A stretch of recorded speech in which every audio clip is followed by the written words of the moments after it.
Hello and welcome to another episode, our 10th episode of the London Something podcast with myself, DJ Ron.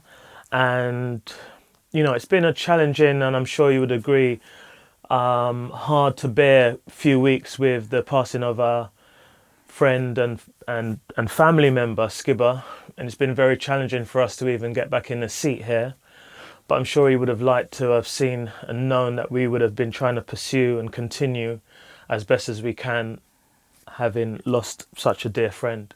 With no further ado, I'd like to therefore introduce our guest for our 10th show in a row.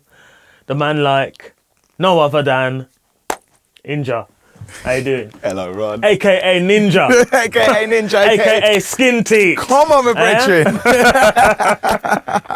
Yes. Ninja, thanks for joining us. We're here sort of to discuss your life and potentially how that might be able to influence others who might be listening right now, So with no further ado, talk to me. Do you know what I mean? Where's Inja come from? You know what I mean? How did it all start? What's your earliest memories as a child growing up? My earliest memories are being in Luton as a little kid, living with my mum and dad. Granddad lived with us. Cousins lived around the corner. I was either at theirs or they were with mine every weekend. It was a fun childhood, man. Like the estate that my cousins and I initially lived on in Luton, Marsh Farm, it is a great place for kids. Like naughty as hell, but we could run across the whole estate and just feel free, which I think is something that it's not really a thing these days. Like you can't just let the kids just run and be free, and kids haven't got that just access to just run and roam. Like it was a beautiful thing. We could cross the whole estate, and as naughty and as mischievous as we might have been, someone would always spot us, and if we were doing something a little too naughty, by the time we got back home, they would know. And they'd be like, well, you messing around, so-and-so's close. So-and-so saw you there. Like, why are you lot knocked or bunking on the high rise again? Like, thinking you're going to get away with it, and then you knock on so-and-so's door and then done a runner, and he knows what you lot look like. Do you know what I mean? Like, so I think, like, it was fun. It was there wasn't much of much, but what we had was love, care, and friendship, and a big community. I mean, Luton, I knew a few people from Luton actually back in the day. How old are you, Inja? Do you know what I've been doing lately as well?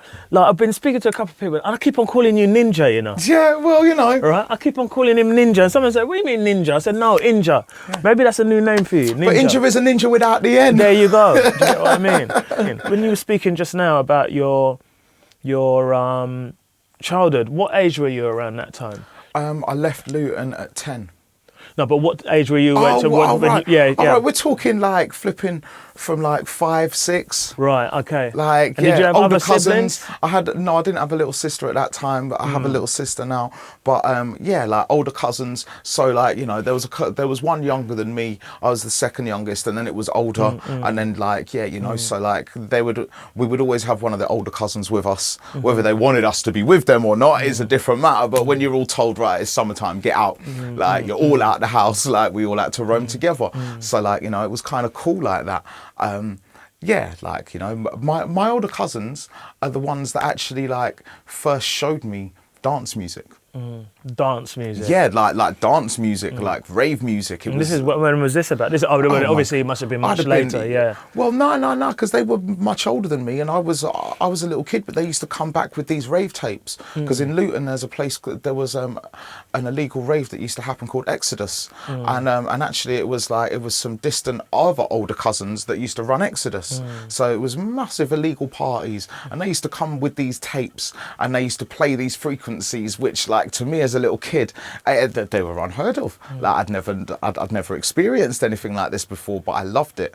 So it was like, it's just influential in all that, But Luton in itself, it was a mad place. Like, it's where essentially the EDL was made and things like that. So like, as well as having like all of like a good Jamaican community there and Asian community there was also a lot of negative racism.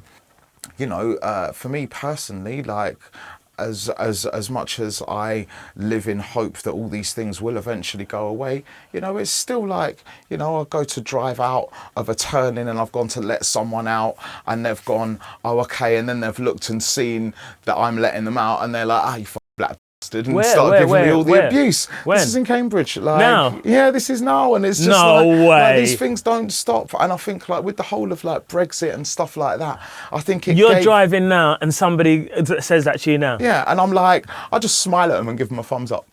Because I'm like, do you know what? Like, you know, when I was a kid, I used to have to fight so much. Like, I moved around a lot with my parents because of my dad's work. We moved around. Like, we moved around Luton a lot. We moved from Bournemouth. We moved from Luton to Bournemouth, back to Bournemouth, back up. I mean, up. Tell me up about to that. Cambridge. Why are you moving around so much? For my dad's work. And what was your dad's work? So he was in finance. So he was like, you know, he's one of the only black men in that industry.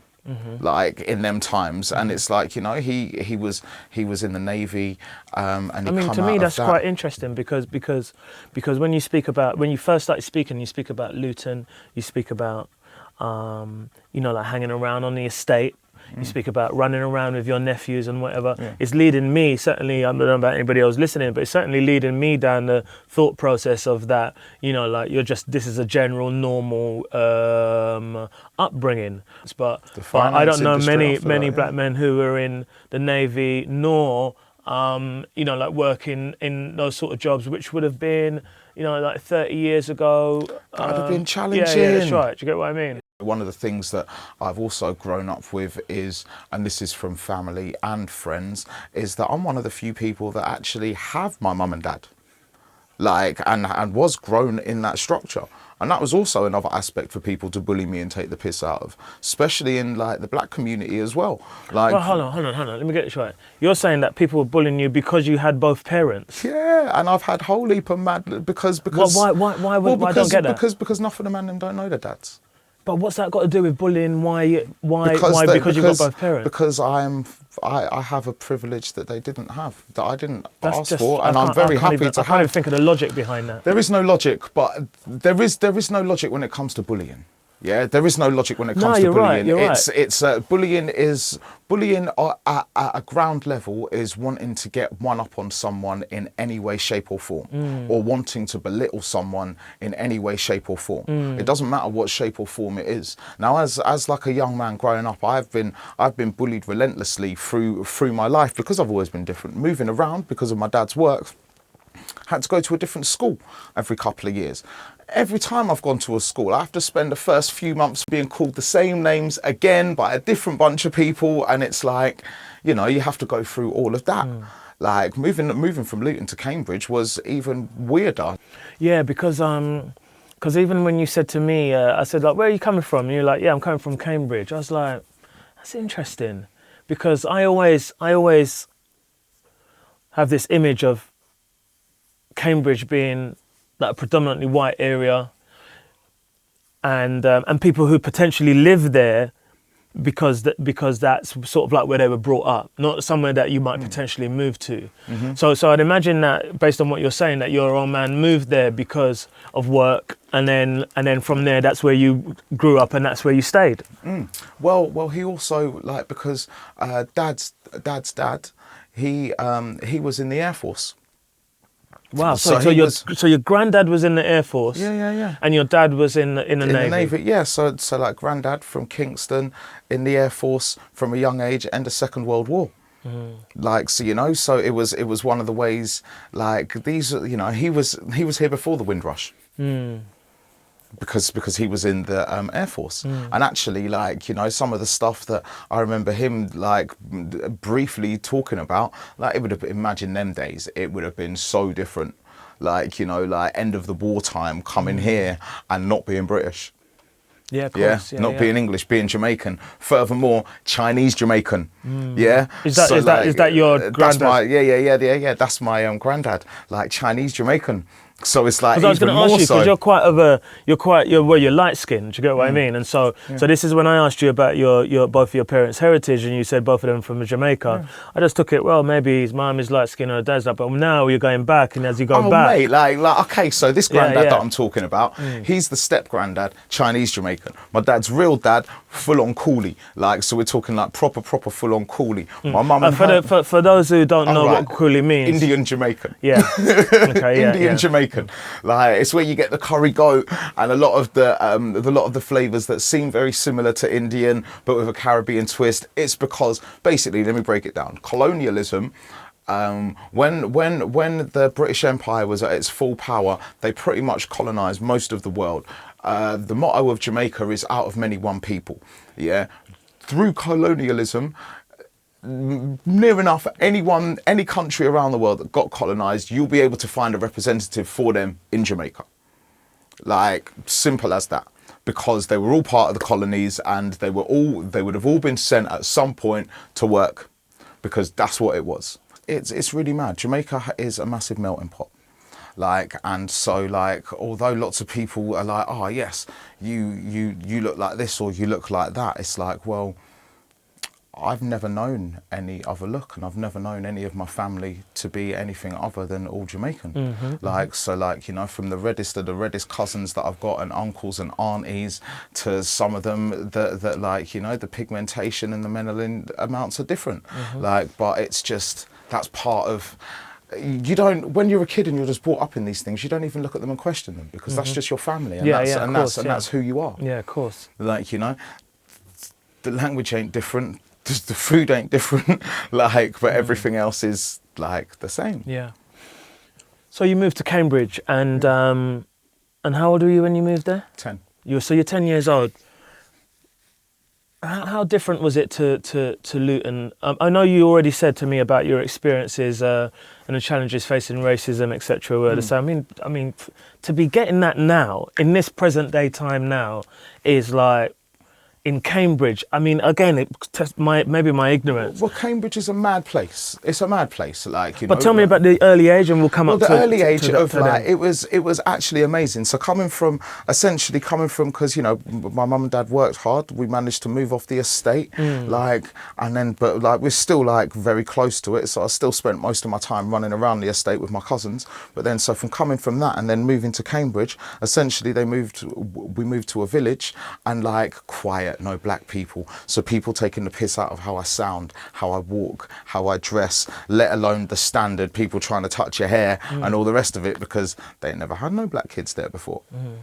Like, but you know, it was weird. But then it was also where cultures collide, and it's also where I've managed to learn more than anything. You know, I became friends with people at school. Like, the girls were always way nicer than the boys. Like, but you know, I became friends with someone that like rode horses and stuff like that, because I've come from the estate, and then like, and there's no one listens to the same music, like, but but I was still a kid. So like, you know, one of my friends, and it was amazing, her family were cool, man. They used to let me go round, have dinner with them. She'd be like, right, you're coming to help me with my horses, man. I'd never seen a horse before in my life. I think that's really interesting. It's like you're completely submerged now in a culture that you don't know anything about. Nothing. Like, you know, people saying words like tea. I'm like, all right, yeah, you can come round for tea. I'm like, wicked. Get around there, and they're like, yeah, here's your food. And I'm like, but isn't like tea like a cup of tea? Yeah. And they're like, yeah. no, tea's like supper. Like, supper, what's supper? Like, tea's like dinner. And I'm like, oh, right, okay. Like, you know, all of these things, because I didn't know about these things. Someone say, yeah, wicked, you can come round for tea. I'm like, okay, cool. Like, I'm allowed to go around and have tea and biscuits. Let alone some of the other kids who like I hung around with, I weren't even allowed to step on their driveways. So I'm in this place now, and like, none of the kids my age even understand what I'm going on about, understand the music that I listen to, like the things that I know, because you know, I was essentially like sunk deep into culture in Luton, like of all sorts, from the reggae to the dance music to the hip hop, like through my older cousins, and then to be somewhere where there's none of that, it's like, so I ended up actually being friends with, most of my friends were like 4 or 5 years older than me. because they saw this little kid that was like, that knew about that knew about the rave music, the dance music, like whatever you want to call it. Like they were like, "Right, how comes you've got these tapes?" Or like, you know, I remember one time being on the school bus and so one of the bullies coming, dragging my headphones off me, putting it on to see what I was listening to. I was listening to some hardcore Capleton from a flipping from a Kilimanjaro set live with Garnet Silk. Yeah, I still got a copy of it. Yeah, man's listening to that, and this boy's like, he's thinking he's going to be able to run me or whatever, and he's taking it off, and he's like, I don't know what, like just threw him because like he didn't know. But then like, you know, the older kids, they'd be you know, because I ended up hanging around. By the time I was in like year 8. Like I was hanging around with like the year 11s and the sixth formers because they understood. Like I'd be swapping tapes with them, and then they'd be going out raving, and they'd be telling me about all of these raves and stuff, and I'd be like, well, like, you know, I had a little paper round at the time, and like I'd be like, rah, well, let's like, I want to come. I want to come. So like, you know, a couple of times I managed to sneak out of my little window, like with my bed looking away, sneak out my little window and get back before paper round time in the morning. Like, and I used to jump in their cars and cross the country and go raving because it was something that I was drawn to. And then like a little later than like, you know, probably when I was like 15, 16, my mum was like, right, okay, I'm going to send you to visit your uncle in Harrow. And I was like, all right, because she knew I liked music and I was always into music. She's like, right, you're going to go link with your uncle in Harrow. He does music. I'm like, all right. So Uncle Danny, may he rest in peace. Yeah, I've got round to his house. He's got the full studio and everything. And he's got the plaques for the Prodigy. Like, because he was the guy that helped engineer their first album. Amazing. Like, yeah, so like, or help mix it or engineer. I can't fully remember because I was only little at the time, but he had Prodigy plaques from the Prodigy Experience. Brother. This is my mum's cousin. Your mum's cousin. Right. Yeah.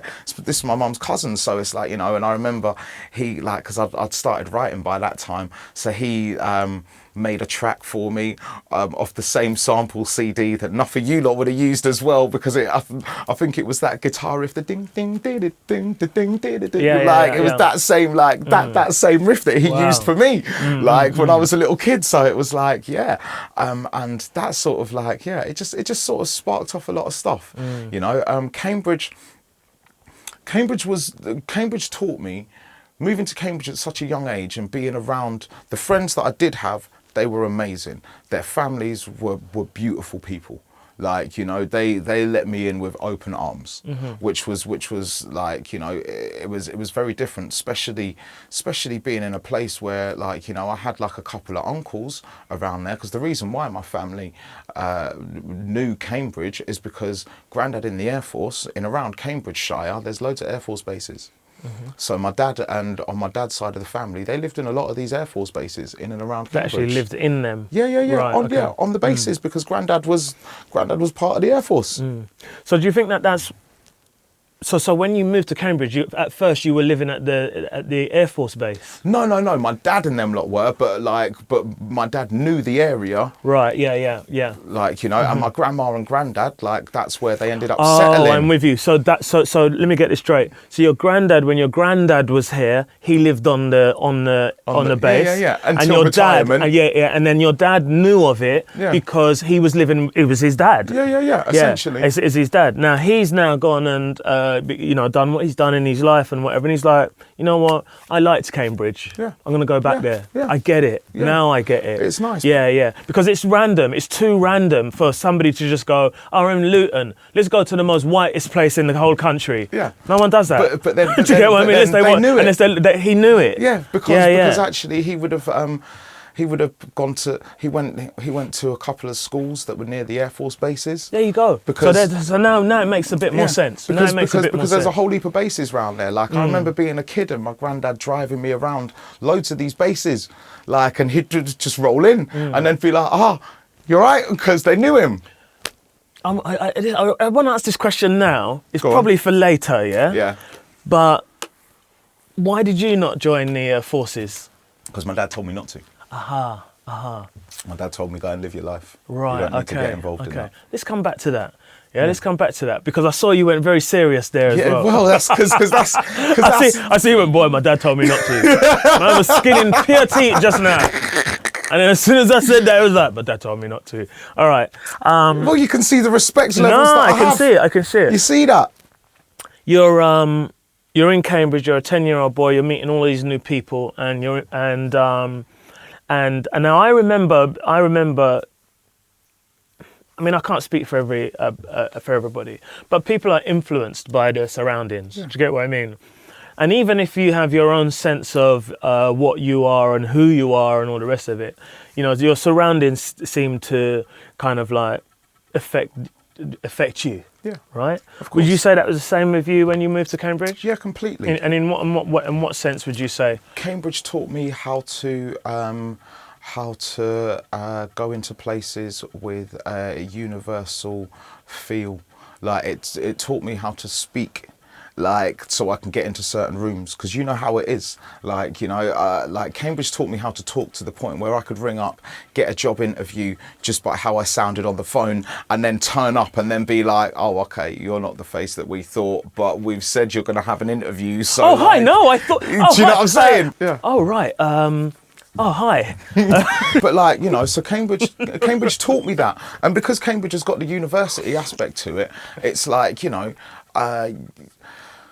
frequencies are something that have always resonated with me. Mm-hmm. Like, I love the sound of voices. Like, you know, as a kid, when I was hearing all of these voices, which let's be honest, to me sounded really posh coming from Luton.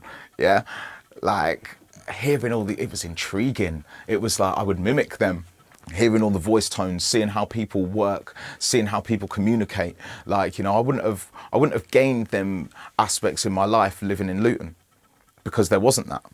Like, you know, there actually wasn't that. But being in Cambridge as a kid, I got to see all these things and absorb all these things, which actually have helped me in my life endlessly. Actually, like, to be able to get into some of the places that I've done, like some of the places that I've been, the work that I've done, because, you know, like, I find it really funny that for someone who has no academic qualifications, I've lectured in Cambridge University, Oxford University, I've lectured in loads of affluent places around the country, based on the fact that I'm a creative writer. And because I have the creativity that I have, and because I can talk in a way and a manner that lets me into these rooms, that doesn't mean I change anything else. Like, I just know how to pronounce myself. I don't think there's anything wrong in that. I think as a matter of fact, I think it's right. Yeah. Do you know what I mean? I think that if you have the opportunity to spread your wings, you know, you still, you know, you have your integrity, and you're able to further advance yourself and others by virtue of your experiences around another set of people, then why not exploit them? People are going to do the same thing to you. So the fact that people tend to look down on someone like that might move in the way that I do at certain times, it's like, well, no, I'm just doing what they do, but in the opposite way. You're in Cambridge. These people, because I know, I mean, I did a bit of research before going into this, because I knew nothing about you whatsoever, and so and I know that you got into poetry, and I know that you became a chef.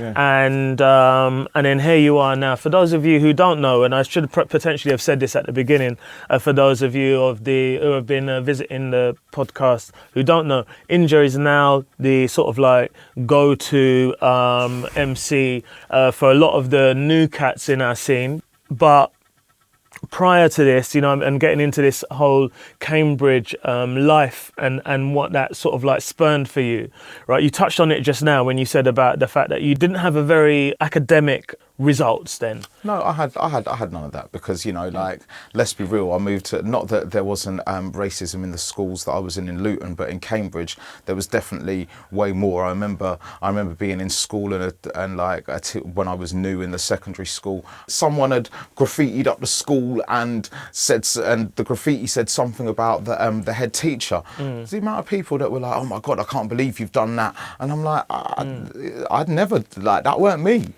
Like, I never did these sort of things. You know what? I know. But I was the one that they always pointed to blame at. Yeah. I mean, since we've sat here today and you've spoken a lot about the challenges you faced, yeah? Like, I kind of like touched on it a bit earlier when I was saying like the way how things that happen to you influence the way how you are and the people around you influence, whether consciously or subconsciously. You know, like, do you think that this badgering and the fact that you were in Cambridge and all of this stuff had any sort of like impact on you, like generally, and in as plain a way as you can put it? It's had a massive impact on me, because when I was a kid, I used to try and fight everything, and because that was all I knew. And that was my only reaction. It was anger, see red, and fight. But like the older, like, you know, the more that we mature through life, the more I understand that, all right, actually, that's not my issue. That's their issue. I'll let them. That's their thing. I don't have to respond to that because they want a response. But actually, if I can learn not to respond, then I'm not giving them what they want from this scenario. And I think that's like the main thing of it. You know, like, you know, being like, I remember going like out into town in Cambridge, and I remember one time like a load of police officers have like, they've come up to me and they're like, oh yes, we're looking for people that look like you to put in a lineup, but we'll pay you £7 an hour. Like, and I'm looking at it like, wow, I haven't done anything wrong. Wow, how many hours do you need me for? They're like, oh, like 3-4 hours. And like, as a little kid, it's like, raw. Like, so I've rung up my dad, and my dad's like, do not go anywhere. He's like, no, I'm coming to collect you right now. Imagine that. Just going up to some young kids like, yeah. Oh, your kids want some money. All right, come to this lineup. Great, we can lock them in. We've got all their details now. Well, the thing is, and this is the interesting thing, is that even though what was happening in the inner cities, I can imagine that the challenges could even been kind of like multiplied like outside, because of the fact that you would have been the anomaly. There was no safety in numbers. Do you get what I mean? Yeah, exactly. Yeah. So you're growing up in Cambridge now, and you're finding your feet. Do you get what I mean? You have got some friends. Yeah. I've got friends. Do you know what I mean? Yeah, I've got friends. You've got some friends. What I learned from Cambridge more than anything was, if I speak in the right way and act, and this can be in any room whatsoever, like from the highest class to the lowest class, like if you can speak in a certain way and have a certain air about you, no one will question you being in the room. Like, you know, I've gone on to go into these like universities, and because of how I talk, and I've basically learned how to look like I belong anywhere. Like, I've travelled the world. Like, I've gone to various countries. Like, I love France, but France is one of my favourite places for these stories that I have. But like, I remember like cruising around France and like basically doing my best to not have to say a word, yeah. And I've managed to go through everything just basically based on body language, and just like, you know, just like looking at my friends who are from France, who I'm like chilling with as well. And until I have to actually speak, no one questions where I'm from. No one questions which room I'm meant to be in, because like there is no reason to be. If you can make yourself feel comfortable enough, and because I've known life from the estate to being able to go into all the universities, I know everywhere in between. So like, depending on the lay of the land, I can make myself feel comfortable to walk in and go anywhere, and no one questions me where I go, because I've learned the whole spectrum of society, like without trying to, but just from being around the people that I've been around. And I think it's like it's amazing for me, because I've learned how to adapt and just get by. If you're invited into a room, you're obviously meant to be in that room. It's down to you to stay in that room. Yeah, like it doesn't matter what room you get invited into, but if you've got an invite or someone's opening something up for you to come in, like then everything's on you to make sure you stay in the room. If you act in a certain way, you'll be asked to leave the room. Like, and this is something that like I've learned, and actually, like, because of how I am as a person, like I haven't got time for any of the negatives in life, because I've seen all of that. Like, you know, in and around all the people that I've always been around, because of how I am, I'm different. Like, I know I'm different.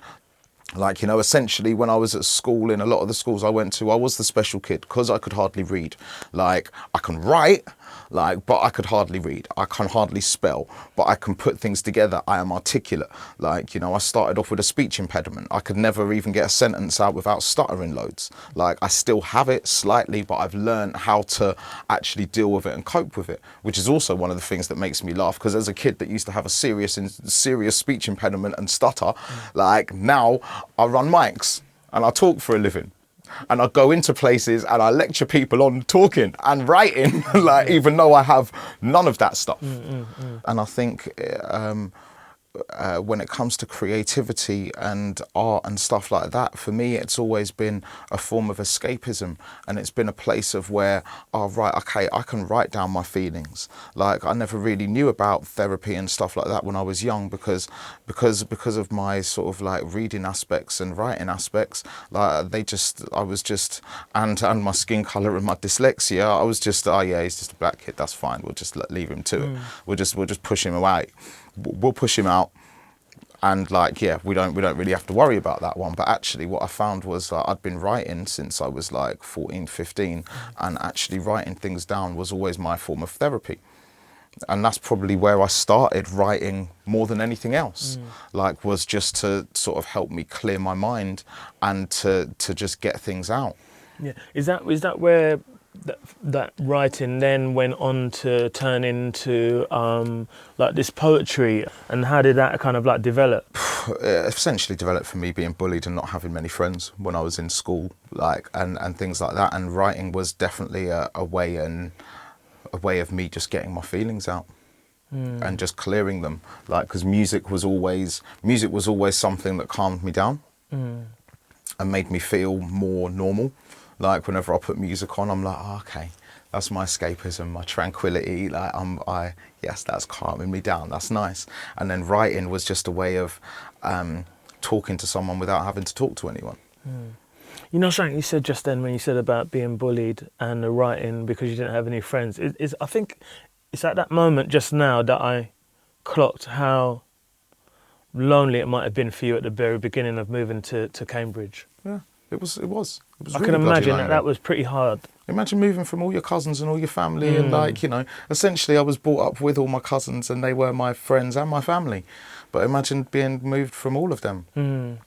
And, like, you know, being able to, like, yeah, get granddad to drive you down the road to go visit your cousins or whatever, or go drop you at auntie's for the weekend, to that stopped. Like, you know, I remember, I think in the first sort of like year or so of me living in Cambridge, I think I might have seen my cousins once. And they were all my best friends. I'd grown up with them. They'd been there my whole life. That's sad. Like, that's, you know. That, when you said it to me just now, that's when I clocked it. Yeah. That's when I clocked it. You know, and I think for me personally, that loneliness has never, like, yeah, it's definitely like eased up, and I've learned how to make it so I don't feel that lonely. But it's also why I'm quite a solitary person, and I'm quite content with my own time. Because you've spent a lot of time practicing it. Without knowing, like, I'm cool on my own. Because you're used to it. It's now you found methods to cope with. I found solace in it. Yeah, that's right. You know what I mean? It's not a sad place anymore. No. But it came from a sad place. Yeah, definitely came from a sad place, and it came from like a lot of time on my own, or a lot of time just being the odd one out and being that different kid that was always, you know, you never really could tell how people were looking on me, because like, you know, whether that was based on my own insecurities or theirs, but a lot of the time there wasn't that pure love that I was used to, and there wasn't that comfot factor. Like, you know, of having my, there's nothing to be sorry about. Yeah, but it makes me look bad. I get it, but you know what I mean. I say sorry in the respect of I feel bad that has to happen to anyone. Do you get what I mean? Because when I think about it, for whatever your parents' decision or your father's decision was, your dad's decision was to do that. Do you know what I mean? You know, listening to you now. You know, like that was a wrenching going on there. Do you get what I mean? Hurt me so much. This is I cried the whole journey. This is a wrenching. Yeah. This is like going, you know, so I've got to do this. I'm going to take you away from that, and we just have to work it out. And it's like, well, whoa. But then, this is a 10-year-old boy. I would never change anything, because actually the learning curve and the path that put me on, I would never have had that path. Yeah, no, I wouldn't be who I am. Yeah, I'm not saying about the changing because there are, I mean, there are numerous things that happen to people. People have gone and done life imprisonment, and they come out and say, well, you know what, if I hadn't, then that wouldn't have this. But in that moment, you know what I mean? In that moment, you know, like I feel that kind of, I empathise with that. Yeah, it was hard. Yeah. It was hard, man, and it hurt me. Like, you know, like moving from my aunties and my cousins, my granddad who lived with us, my mum's dad, he was like my best friend as a kid. Proper old school yardie man. Like, you know, I used to have to go to the shops with him because he'd get pissed off with the shopkeeper because the shopkeeper couldn't understand what he said, even though it's the same shopkeeper that he's going to and he's asking for the same things. And I'd be like, once he gets to a certain point, I'd just, you know, I'm gonna poke my head up above the counter and I'd be like, just wants 10 Vincent Hedges and a packet of Rizzler, please. All right, yeah, no problem. Like, do you know what I mean? But it's like, yeah, you know, like I think like moving away from my granddad and my cousins. I love my granddad, man, may he rest in peace, but he was one of my favourite people. He used to pick me up from school. Like, you know, on the times where like I needed to be picked up from school, like granddad was there. Like granddad was my G. Like that was like, yeah, you know, you got the little kid and then you got big old granddad. And it's like, you know, mum and dad are busy working because they're busy working hard. But, you know, I'd come home some days from school and I'd come through the front door, whole house is filled with smoke, like burning smoke. And I'd like run to the couch, granddad, something's on fire. It'd be like, blood clot, me bun up the peas. Don't tell your mother. Open up all the windows. You'd flip and try and clean out the pot. Mum would come back. You burnt them peas again, Dad. Like, and then them two would argue and all the rest of it. But it was like, you know, to then like have all of that taken away. It was really lonely. And like, you know, I had other people up in Cambridge, like family wise, but because they weren't the ones that I was used to every day, it's not like you don't have the connection with them, but it's like that wasn't like. So you did have family in Cambridge? Yeah, because my granddad and grandma from the Air Force, they lived there, but because, you know, I'd only go up to visit them, like, you know, maybe once or twice a year or something. And they were the only family that you had up there? And my dad's youngest brother, but he was busy out. He was busy out there, man, being a man, innit? So it's like he didn't want to just, come round and look after your nephew. Yeah. Come round and pick up your nephew. It's like, do you know what I'm saying? Yeah. You know what I mean? Imagine you being a man in your sort of like early 20s or whatever, and then your mum or your older brothers being like, yo, Ron, you got to come round and pick up your nephew and take your nephew out. And you're like, I got run-ins to do, man. Do you know what I mean? It's like I got run-ins to do. Like, so it was like, so, you know, I did have my uncle and my grandma and granddad, but I was essentially on my own. But actually being on my own there, I had a little sister, but she was like a baby. Like, you know, so it wasn't like I had someone that I could like spar with and talk to. So I ended up finding all of these like older kids that were like anywhere from like 4 to 6, 7, 8 years older than me, because actually like they knew what I was talking about because of where I'd come from in Luton, and I knew about the rave music, I knew about the acid house, I knew about all of that sort of stuff. Like they were shocked that a little kid like knew that. They were shocked that a little kid had these tapes that I'd got off my older cousins that like I kept with me hard because that was like the joy. And then I'd swap tapes with these like 16, 17, 18 year olds, and they'd be giving me the latest hip hop tapes because they're like, yeah, we've got this. What? You've got that tape? How the hell have you got that? Like, how's this little 11, 12 year old got these things? And like, so, you know, like I ended up, the people a lot older than me became my friends because we had things in common, and we had music in common. Yeah, like music is a great groundbreaker. Yeah, like for anything, like, you know, and the fact that I was just this little naughty kid, like that knew about all the stuff, that knew about enough of you DJs as a little kid, because I knew. And then flipping, like, you know, I'd get to go down to the local music shops where they used to have all the rave tapes, and flipping, like, you know, they used to, whether I'd borrow some without them knowing and then replace them, maybe sometimes not, like, but, you know, as long as I got my recording of it, I'd be cool. But like, you know, I knew what I was looking for. Like, there weren't many 12-year-olds in the early 90s that knew about LTJ Bookham at Love of Life. Like, there weren't many kids that knew about, like, Eclipse and like some of the raves. And what was that one that you lot used to do in Heaven, like, that even knew about them nights? Like, but I knew about them because I'd listen to the tapes, I'd listen to the radio when I come down here to visit my grandma in East Ham. I remember the first time I come down and flipping, like, there was nothing to do. I'm just chilling with grandma, innit? Like, other than me going and help her with the shopping when she's going to go buy fish and all the yardie foods, like, there weren't really much to do. And so, like, I'd just sit up in the room, but grandma was like, yeah, take the radio, see if there's anything on there, man. I find flipping Weekend Rush, I find Cool FM, and then I'm robbing tapes just to record them, to take tapes back, because I'm like, oh my God. And then all the older kids, you ain't getting no pirate radio in Cambridge. No, of course not. Like, you ain't getting that. So then I'm coming back and they're like, oh my God, who's Funky Flirt? Who's MC Shabba? Like, wow, you've got a tape of Brocky and Det. Like, do you know what I'm saying? I'm catching all of these people, like, just by going down. So then I'm going back up there and people are like, raw, like, you know, and then like... Do you think that was, that I can imagine that would have been a bit of a game changer for you? Bro, that was my pass, fam. That was your pass? That was my pass, bro. I'm telling you that was your Like, pass. Straight up. Because now they're like, hold on a minute, we can't get this. But yet this And little boy is he's going to getting visit them. his grandma. You're one of us now. You're going to visit, you're getting them round your grandma's house, bro. Yeah, that brought you in. Do you know what I'm saying? It's all right. It's okay. Do you know what I'm saying? It's like... You're welcome. Thank you. Do you know what I'm saying? Thank you. You're welcome. Like, but yeah, like, you know, all things like that, it's like... And they're all the things. And then it got to the point where, like, you know, I'd try and get down there and make sure I was at grandma's for Super Sundays. Yeah. Like, do you know what I mean? Yeah. Like, may Skibber rest in peace. I used to go down there to try and flipping... I used to steal my dad's tapes. I used to flipping be naughty and steal tapes from shops just so I could go down and record as much as I could get onto a tape. And if one set, like, I was like, oh, I've recorded this set earlier today, but these lot coming on, I think they're going to smash it, You have innit? to record over them. Yeah, I'm going to have to, do you know what I mean? So essentially, when you think about that, yeah, isn't me like cutting through everything, right? When you think about that, you were instrumental in bringing that sound to Cambridge. I mean, You like, won't say it. No, because But you were. in the small little community of people that I knew, because you got to remember now in Cambridge, what I found out in my later life.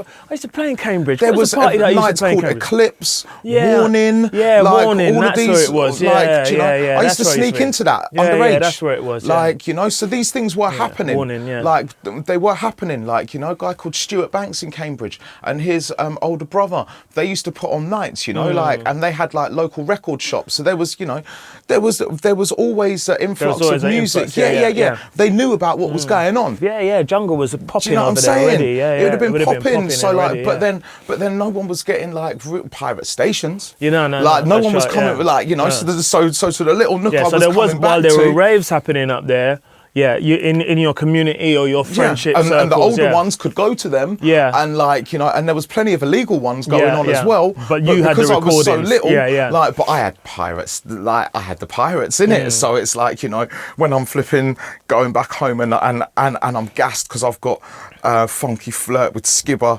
Shabba and Shocking, man, like, you know, like everyone used to try and rob all my tapes because man would come back with some flavors and hear tunes that, like, you know, that like you wouldn't necessarily hear in the aspect of the music that was being put on show up there. Yeah, of course. Because Yeah. you know, they'd have certain people come up and people would definitely travel, and you know, like they'd have like big DJs come up to like certain of the events and all the rest of it, but the frequencies that I was getting was always a little bit different from what like they were all used to.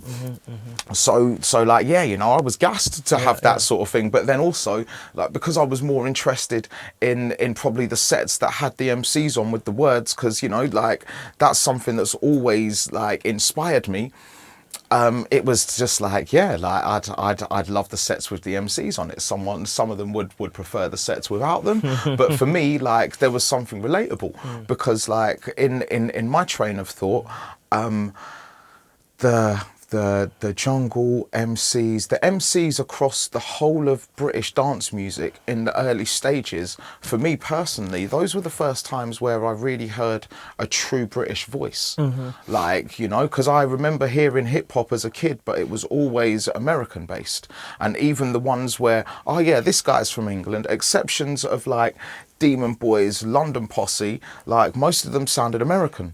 So like it wasn't like that I wasn't interested in Demon Boys or London Posse, but there wasn't enough of them and it wasn't as accessible for me to get, so I could really study them.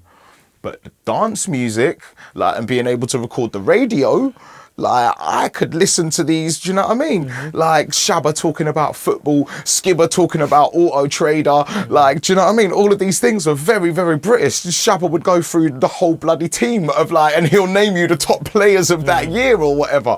Like, and you know, Skibber was just Skibber. Skibber for me was like the first real embodiment of the UK MC. Like Shabba, even his name, you can see the influence of reggae. Like, you know, and you know, Demon Boys, Navigator, Ragga Twins, like, you know, that was all the reggae based stuff. But then for me, like Skibber was like, that was the first time, oh my God, like he's just sounding really British. Like, you know, he's saying deal with the matter, deal with it proper. Like, do you know what I mean? It's just like, it was amazing. And it was all about the ravers and this amazing culture that I was a little bit too young to fully get into, but old enough to have my ears open to and be wanting to sneak into raves because I did.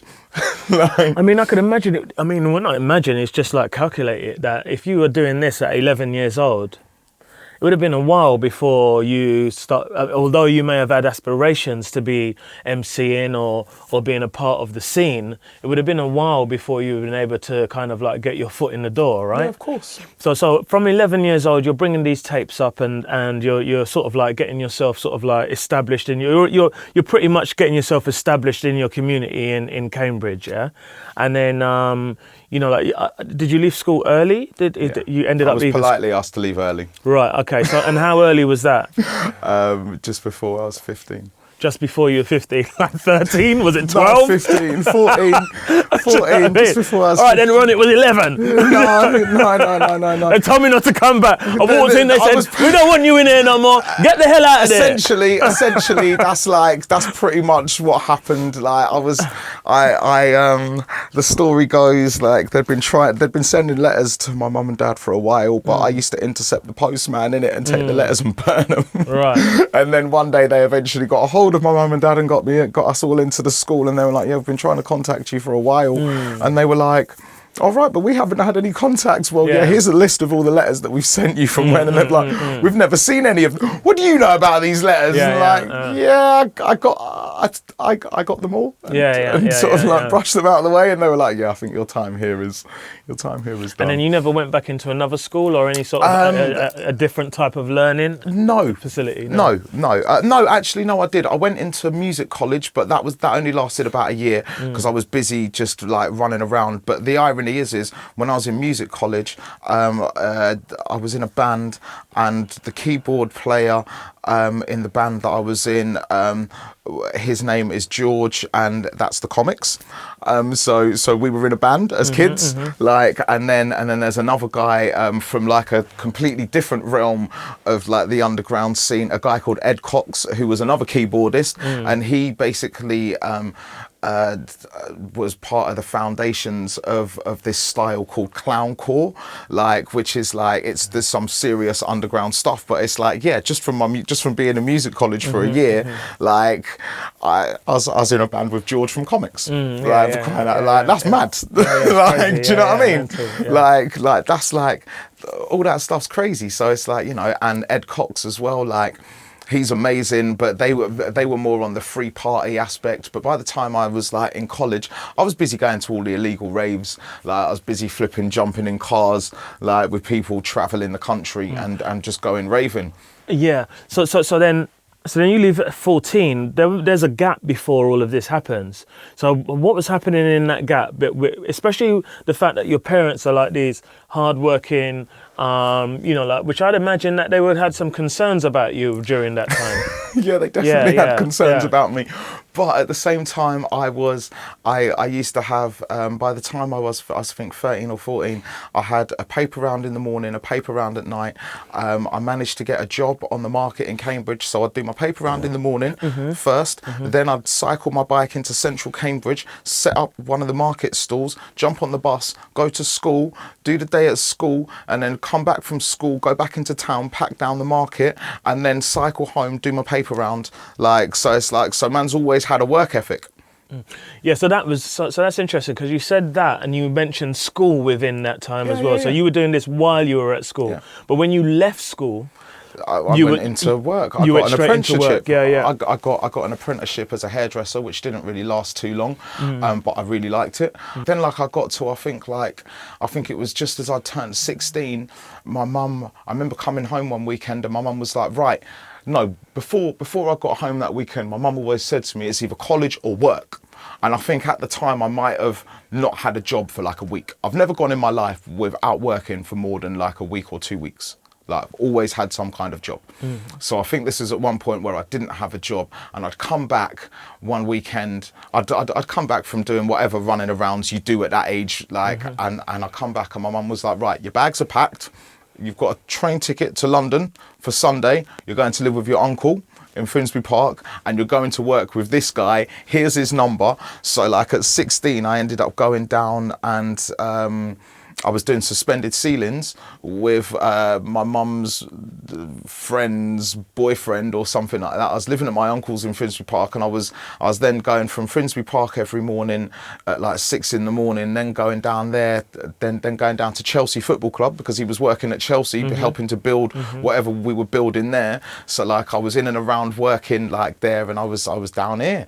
So like, yeah, but then it was kind of, I found it very similar to being in Cambridge for the first time, because what I found was, although I had family and a couple of friends that I'd met in Cambridge who had moved down to London, what I found in London was, like, being someone with no transport and was having to use public transport everywhere. If I wanted to go and visit some of my friends who are actually like my friends' friends, not going to visit family, like, it would take a couple of hours to just get to their door. So like, you know, I'd be finishing work at like 5, 6 down in Chelsea, and then having to go back up to Finsbury Park to then get changed or whatever. So then by the time I want to go out to try and go to my friends, I'm maybe not getting to see them until like 9, 10 o'clock at night. And then like the tube weren't 24 hours them times, and night bus is long, bruv. And like, yeah. So you're saying that you still were it's still lonely? Yeah, definitely. It was still that, because as much as I wanted to go and see the friends, it was like, you know, and I couldn't ask my uncle to be dropping me everywhere, because my uncle was busy doing his things. You know what I mean? And furthermore, he's probably like, my God, I've been sent my nephew. You know what I mean? I love him. He took me in open arms, man. He gave me a room. I was happy. Like, I was happy for all of that. But that was hard. And then it was after that, after doing, I can't remember how long I worked down there, man, but it was a hard graft, and building site work weren't nice. And it was like, and essentially, like, I was working on Chelsea. I'm an Arsenal supporter. And there was a few other Arsenal supporters there as well. So like they were like, all right, you support Arsenal. Yeah, you're all right. You're all right with us. But then on the whole sort of like society, on like a build, like just the whole structure of like a building site, man, like them things ain't easy. And being a little kid, man, some of the way that people would talk to me, some of the words that people would use, like, to describe me and to get me to do stuff, it was just like, nah, man. But I was a naughty little shit on that site, because people were being such a way with me that I was just like, nah, man, I'm going to do something that's going to piss you all off. And I did a few times, but it's like, you know, this is not for the camera, but basically. So talk to me about how your writing and your escapism via writing and music, by the way, turned into potentially what you do now, which is obviously you're MCing and whatever, but just a little bit before then, where you were saying about you going and lecturing and stuff like that. Well, because of all the, basically because of it started off the poetry. I never really realised I was writing what some class as poetry. I was just writing.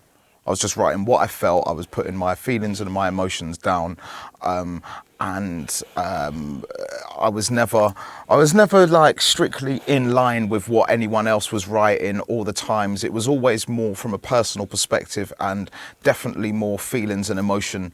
Well, not more, but my feelings and emotions. Like, because everyone writes for themselves. Everyone has a story when it comes to writing. It started off where I was going around doing DJ and MC workshops, and I ended up changing it from DJ and MC workshops because I was only getting like one demographic of kids like coming to these things. So I wanted to open it up because all the kids wanted to do was talk about road and be like, you know, they wanted to be the embodiment of everything that they hear and see around them, which I've got no issues with. But I was always like, but you can be more creative. Like, I want you to be creative. Like, there's all the things saying everything out there. You know, as like a writer, I've never used the N-word. I don't feel like I've ever needed to use it, because also as well, like from the Jamaican aspect that I was brought up with in and around that time by all of my elders, like, you couldn't say that. Even though I was listening to the hip hop with all that in, they didn't mind it. But as soon as they start hearing that word, they'd be like, turn off that nonsense. Because that was something that was a word that they didn't really use. Yes, it's now become more accepted within like the creative culture of music to say that, but it's still not something that I'm that comfortable with saying, because as a kid, that was a word that was normally used towards me before someone jumped on me. Sorry. That was a word that like people used before I got jumped, or before I was about to jump into a fight or something like that. So for me, it's always had a very negative connotation. So I've never used that. So like, I basically went around doing these workshops. I tried to open it up to just not get just boys. I wanted girls and boys to come into these things, and it was with my partner at the time, who was definitely more poetry based, because she was a writer, and she was definitely more poetry. And what I clocked from the poetry was it had more depth to it, where a lot of the stuff and a lot of the writers that I was listening to and the musicians and the rappers that I liked, if you took away the music, they weren't really saying much. Like, and I always saw that, wow, if you can write something that is powerful enough to stand on its own and still have some kind of message or a story, like, that would be more what I wanted to do. Because, you know, I wanted to not necessarily touch people, but I just wanted to have something that was strong enough to stand on its own. And if you had music to complement it, then even better. Like, and yeah, it started off me going around to schools, and kind of word spread in like the local area of what I was doing. You know, I'd be going into these schools, and I'd take classes of all the naughty kids. I'd take classes of a whole year, and we'd get them to write something creatively and get them to express themselves in a way that the teachers couldn't get from them. And yeah, it kind of, there was a ripple effect. And like, you know, after going into one school, like another school would hear about it, and then they'd ask us to go in, and then they'd ask us to go in. And, you know, I've ended up traveling around the country into all different sort of schools and writers' places. And from there, I've been into the universities. I've been into like the upper echelons of education to talk about creative writing and how to express. And I think because I come at it from a non-academic front and aspect, like, it's something that intrigues them, because, you know, I've gone into places where these people have studied every book based on writing and every sort of like teaching aspect that you can learn about writing, and then I come in and I'm like, nah, scrap all of that. It's all in you, and you've all got a story, and there is no parameters and there is no guideline to you expressing your story in a creative manner with words, because it's all down to you. And it's actually like, if you're really willing to expose yourself, then you can find something that can resonate with loads of people. And, you know, I've had it where I've gone into places and I've worked with some of the most autistic kids that people have never known their stories, and they've written their stories, and they've had a whole class, a whole year group in tears. They've had teachers in tears because they've just told their stories. I've worked with young kids who are deemed the naughtiest kids in the school, and everyone thinks that they've got a problem. And I've managed to get them to do some writing, in and actually tell their story. And then they've had the head teachers in tears. They've had all the teachers that have dismissed them and categorized them and put them in a pigeonhole. Like the penny has finally dropped for them of, oh my God, I didn't even realize this person was living like this, and that this person has, like, their life is like this. So then that may explain a little bit to why they're not that comfortable in a school environment, why they might be deemed as slightly disruptive and all the rest of it, because actually a lot of people don't want to look past face value. And the thing that I love about writing and words is that once you can home in on a story that is yours, and you can find a way to say the things that you're willing to expose to let people know, you also indirectly find your way into people's hearts and minds, because they might realize that you act the way you act because you have all of these things going on in life, and ultimately you're just trying to protect yourself. And in the scenario that you're in, like whether it be an educational scenario, whether it be out on the road, whether it be anywhere, 90% of our movements and our actions are all in self-preservation and self-defense, and we know how to you learn how to survive in a certain way. There is no rules, there is no direct, like, a 1 to 10 of how to survive life. Like, everyone learns their own way of how to survive life, and actually that goes for everyone across the whole of society in every different way. Like, some people might do things that other people might be like, oh wow, that's wrong, that's weird, that's whatever, but actually that's that human being's definition of how they survive, and it's the actions that they've learned to keep them in a state where they feel they can move on and they can actually survive. Because a lot of what we do is all based on, you know, the way that we act, the way that we'll integrate with people. It's all down to us, and it's down to what makes us feel safe and makes us feel comfortable. Whether it's the people we move with, whether it's the way that we might walk down a street, whether it's, like, you know, the way that we interact with colleagues at work or whatever. It's all a survival instinct. And you know, I learned how to survive on my own from a young age, like, because I was literally on my own.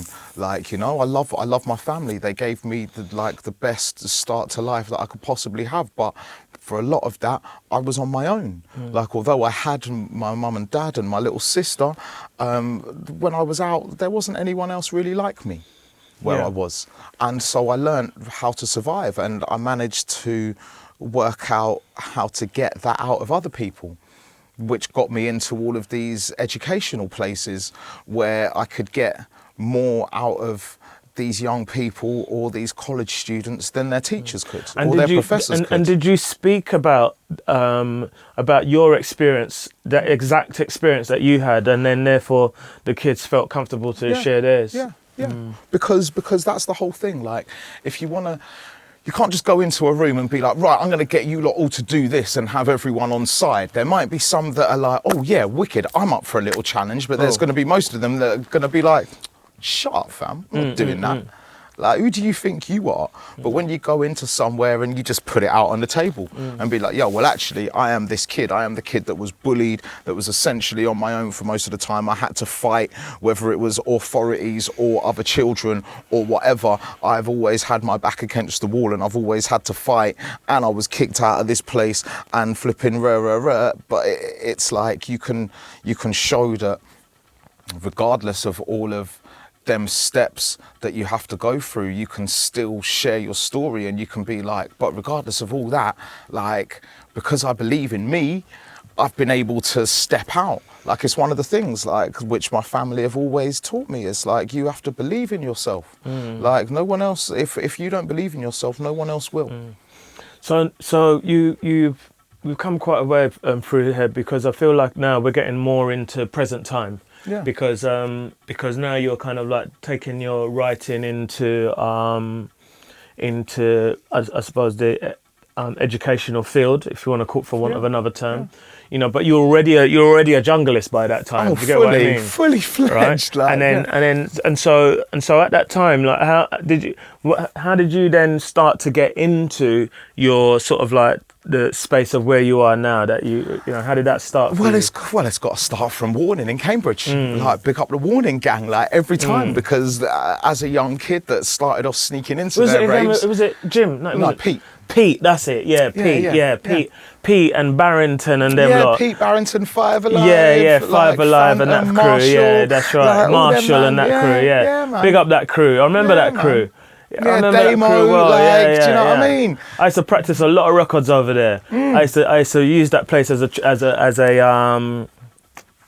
almost like a training ground for some music. Do you get what I mean? Yeah. Well, for me, it was a training ground because I used to sneak in there, and they had a little side room where they'd let, like, one of my brethrens, like, he was like, me and him, we met in school, and he was one of the cool ones, and, like, you know, he used to work at the record shop as a kid, so like, essentially he was able to play in the little side room, and I'd jump on the mic in there, and, like, that's how sort of like I learned. But Warning essentially was my training ground. Like, the Junction in Cambridge, that's my Junction, home. Junction. That's my home. Yeah, That's where I got to learn to hone my craft, and eventually, from being in the second room, I eventually got to do like warm-ups in the first room, and it was like, come on, man, it was like, that was gas.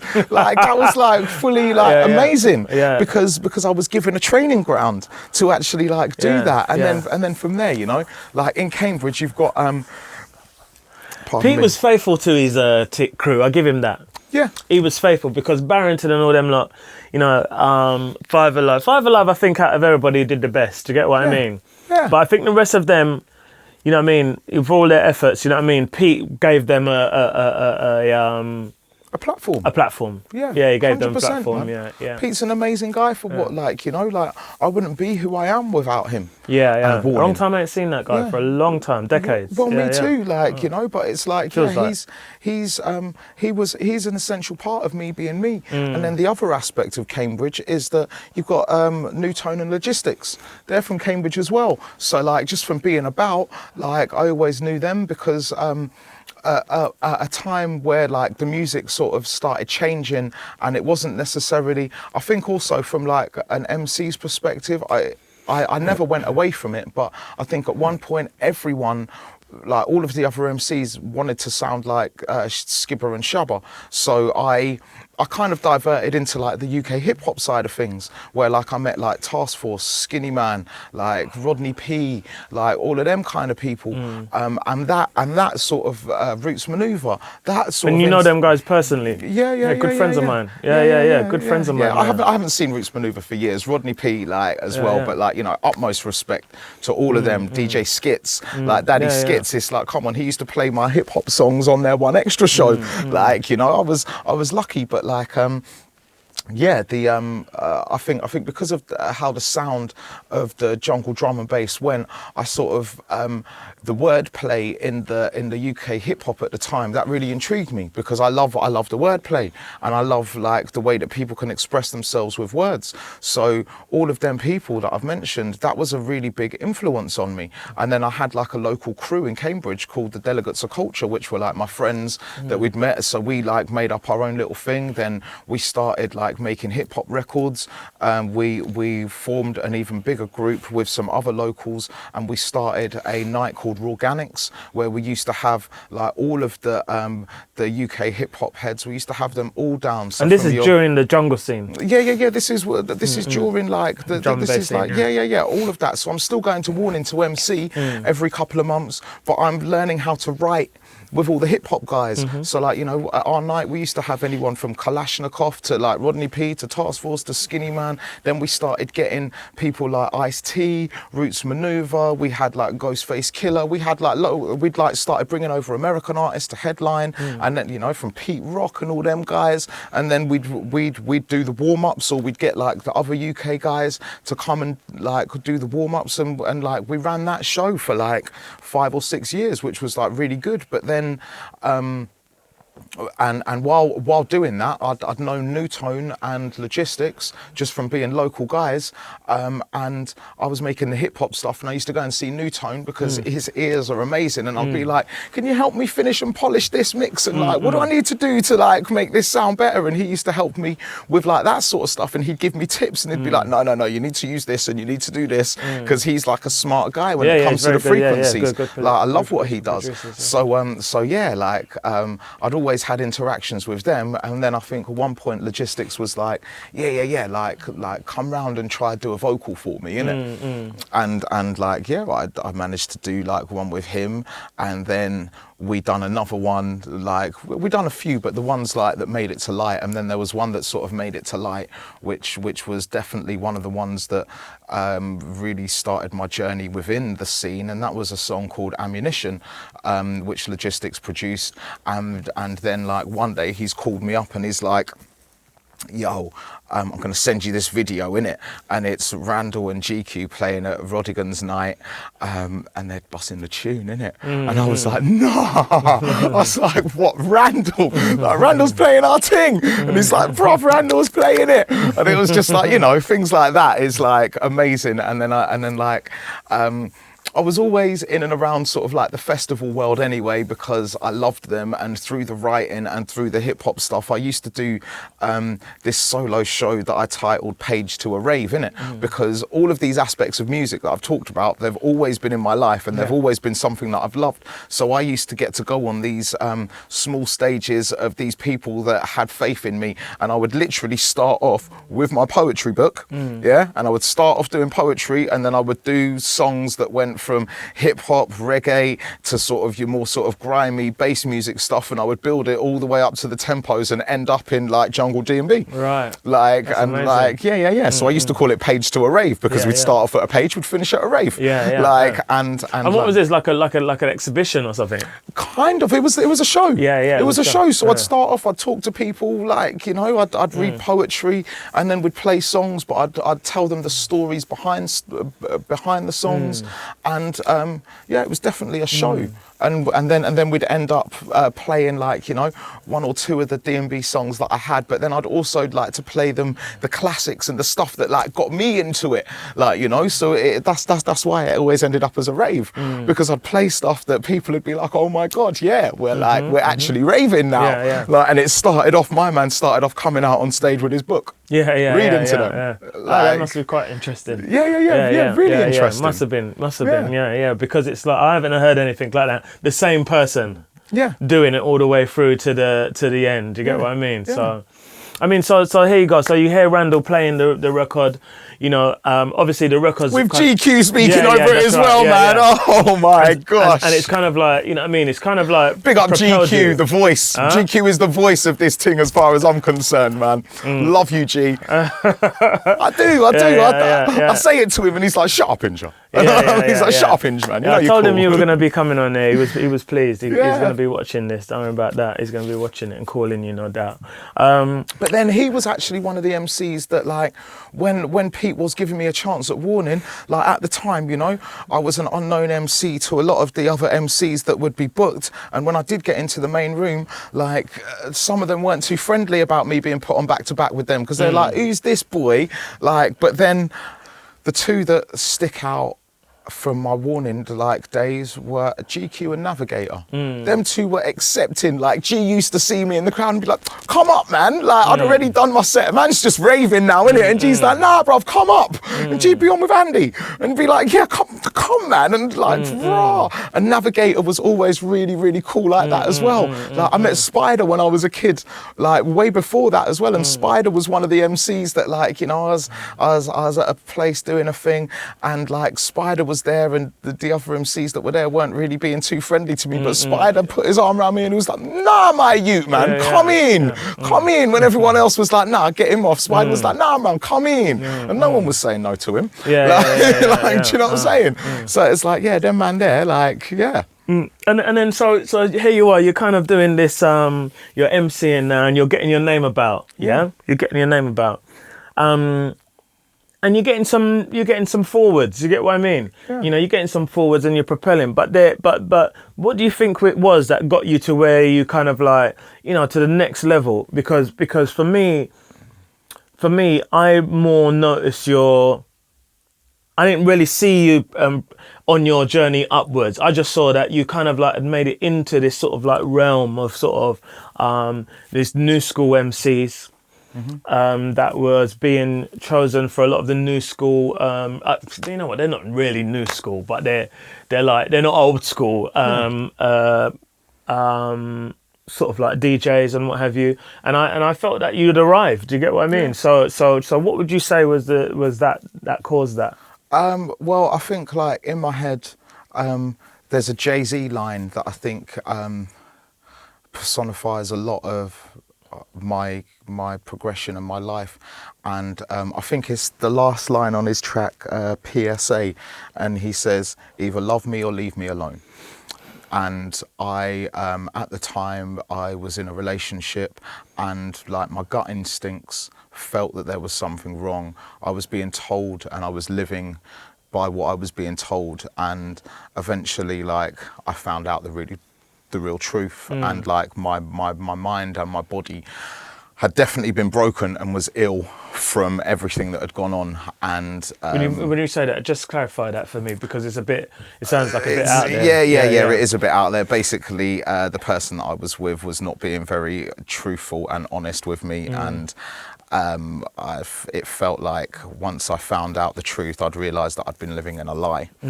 And relating it back to the Jay-Z line, either love me or leave me alone, like, I'm very black and white in that aspect of things, and I was never being my full self because I wanted to keep someone pleased, and I wanted to essentially keep my family together. And then finding out that what I was trying to do and what I was being told was complete nonsense to the reality that was really going on. Because the real reality was I was essentially being cheated on and not being treated very nicely. And I was being made to feel like I was the one with the problem, even though all of my gut instincts were saying these things. And I'm very honest, if I feel something, I will say it. And what I found out over time was all the things that I was saying, and you're making me feel like this, and I feel like this is going on. No, it's absolutely fine. No, it's none of that. I actually found out that everything that I approached her with was actually true. It was actually true. So that when I found out the truth of that, I was like, okay, now I know I have the time and the space, and I don't have any of the confusion in my head to actually, now I can actually be me, and now I can be what I really want to be. Because I'd always wanted to be, I've never known what I've ever wanted to be. I still don't really know what I want to be now, but what I do know is I like to express myself through the power of words and music, and I was never able to dive into that at its fullest because I always had a massive cloud of confusion above my head. So once I cleared that, I was like, okay, cool, now I can just go and say exactly what I want and be how I want, and the confusion of life, because like, you know, when you're living in a complete fuckery like that, like your head's in a mess. Your head's in a mess. You don't know what's coming or going. You don't know what's actually like real or not. And when you get the actual clarity, I got to be me. And you know, it was like a breath of fresh air, because the truth really does hurt, but at the same time, like, there's nothing more freeing. And I'd rather know the truth about everything than not. Like, and because of the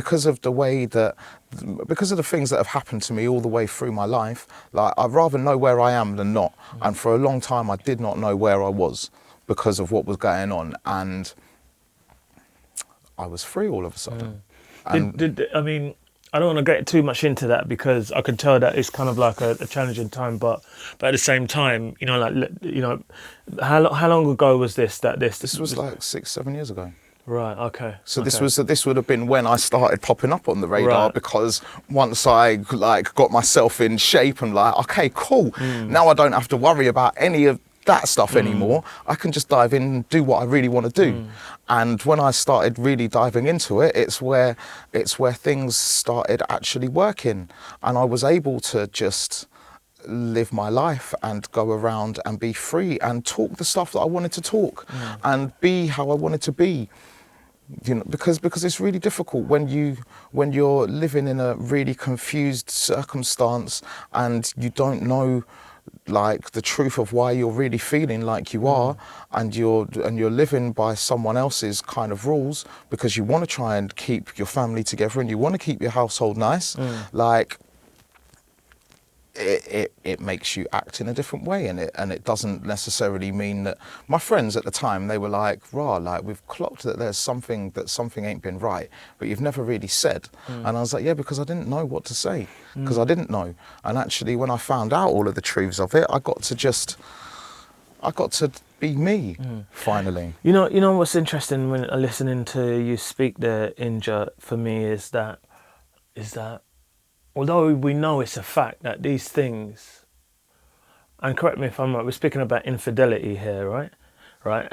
And it comes to me that these stories, even though we know for a fact that these are on both sides, feminine and masculine, we often hear them mostly about on the feminine side, about the man and the man was he cheated and he done this and how my life's ruined because of it. And I get that. Do you know what I mean? But it's very rare that men speak about this. It's rare. Do you get what I mean? Well, I mean, everything is. There's two sides to every story, and two sides are the minimum sides of every story. Yeah, there's always more than two sides to the story. It might involve two, and they might have their sides, but then there's all the sides that everyone else sees. Like there's multiple sides to a story, and yeah, like I don't know whether it's through pride or whatever that men won't talk about these things, but at the same time, like we all go through it. I'm not the only one. I'm not the first one this sort of things happen to. No way. And I won't be the last. And at the same time, like it works on the other foot, just how all shoes go.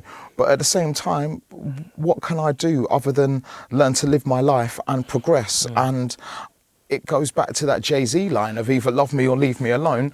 Like I either want to be loved or left alone, so I can actually crack on with a clear head and do all the things that I want to do.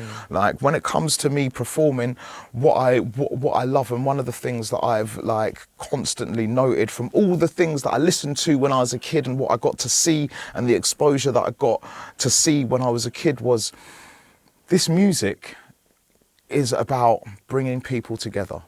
Yeah, like music brings people from all forms of life, from all walks, from all shapes, and it brings us together for even a brief moment, a brief couple of hours, a brief night where everyone can be in the same place and we can leave everything outside the doors and we get to go in and have a euphoric experience based on the frequencies that a man like you and all the others would play and all of the mic men, and it's always felt to me a place that's wholesome and a place where there's love and a place where it doesn't matter who you are, but for this brief time, this is your family now. And this is your home right now. And this is more than anything, this is your safe place. This is your sanctuary. Like whatever's going on outside the door for you, it's calm. In here, you can forget everything.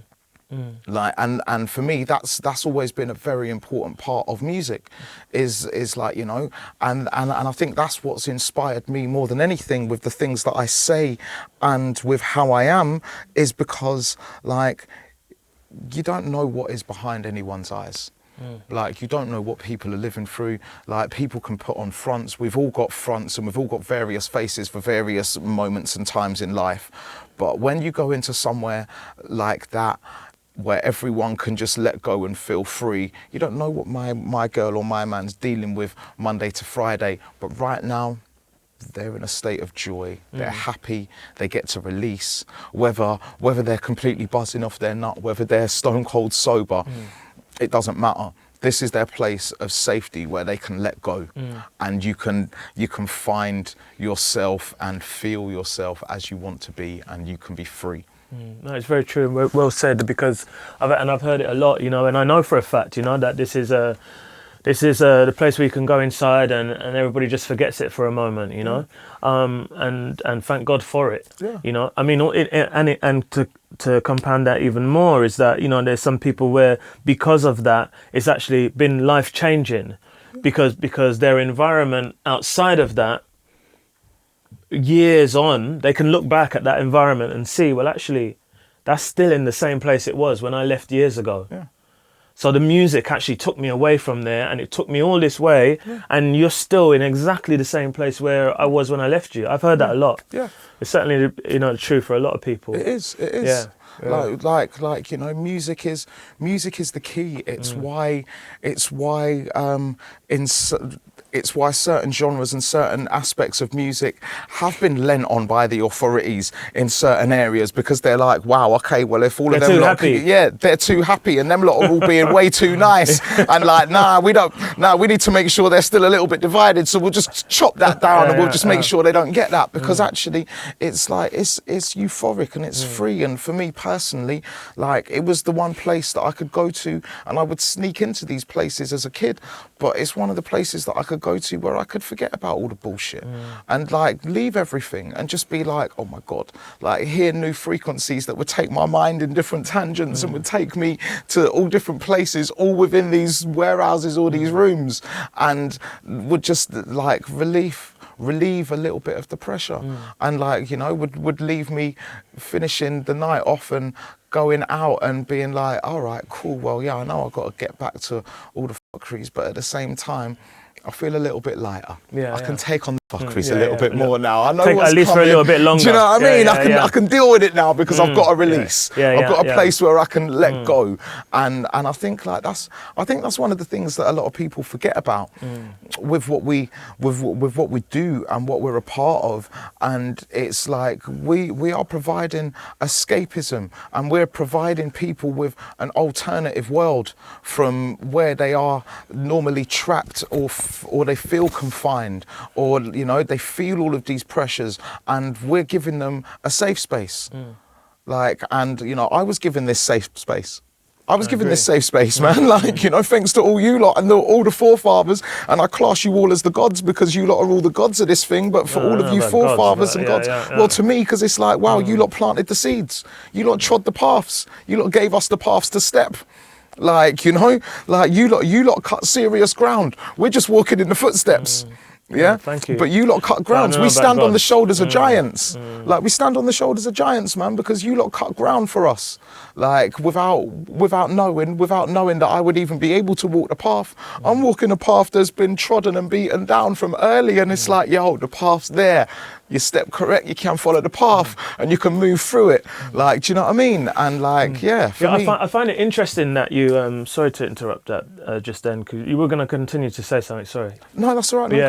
No, I was gonna say that I find it interesting. I still find it interesting because a lot of the time, like I said it earlier, I was like, oh yeah, because of the new school and the old school and and all the rest of it. But I find your trajectory interesting because as an MC, it's rare that a new MC comes in and then goes and does his thing. It's rare. Yeah. It's very rare. And so, I mean,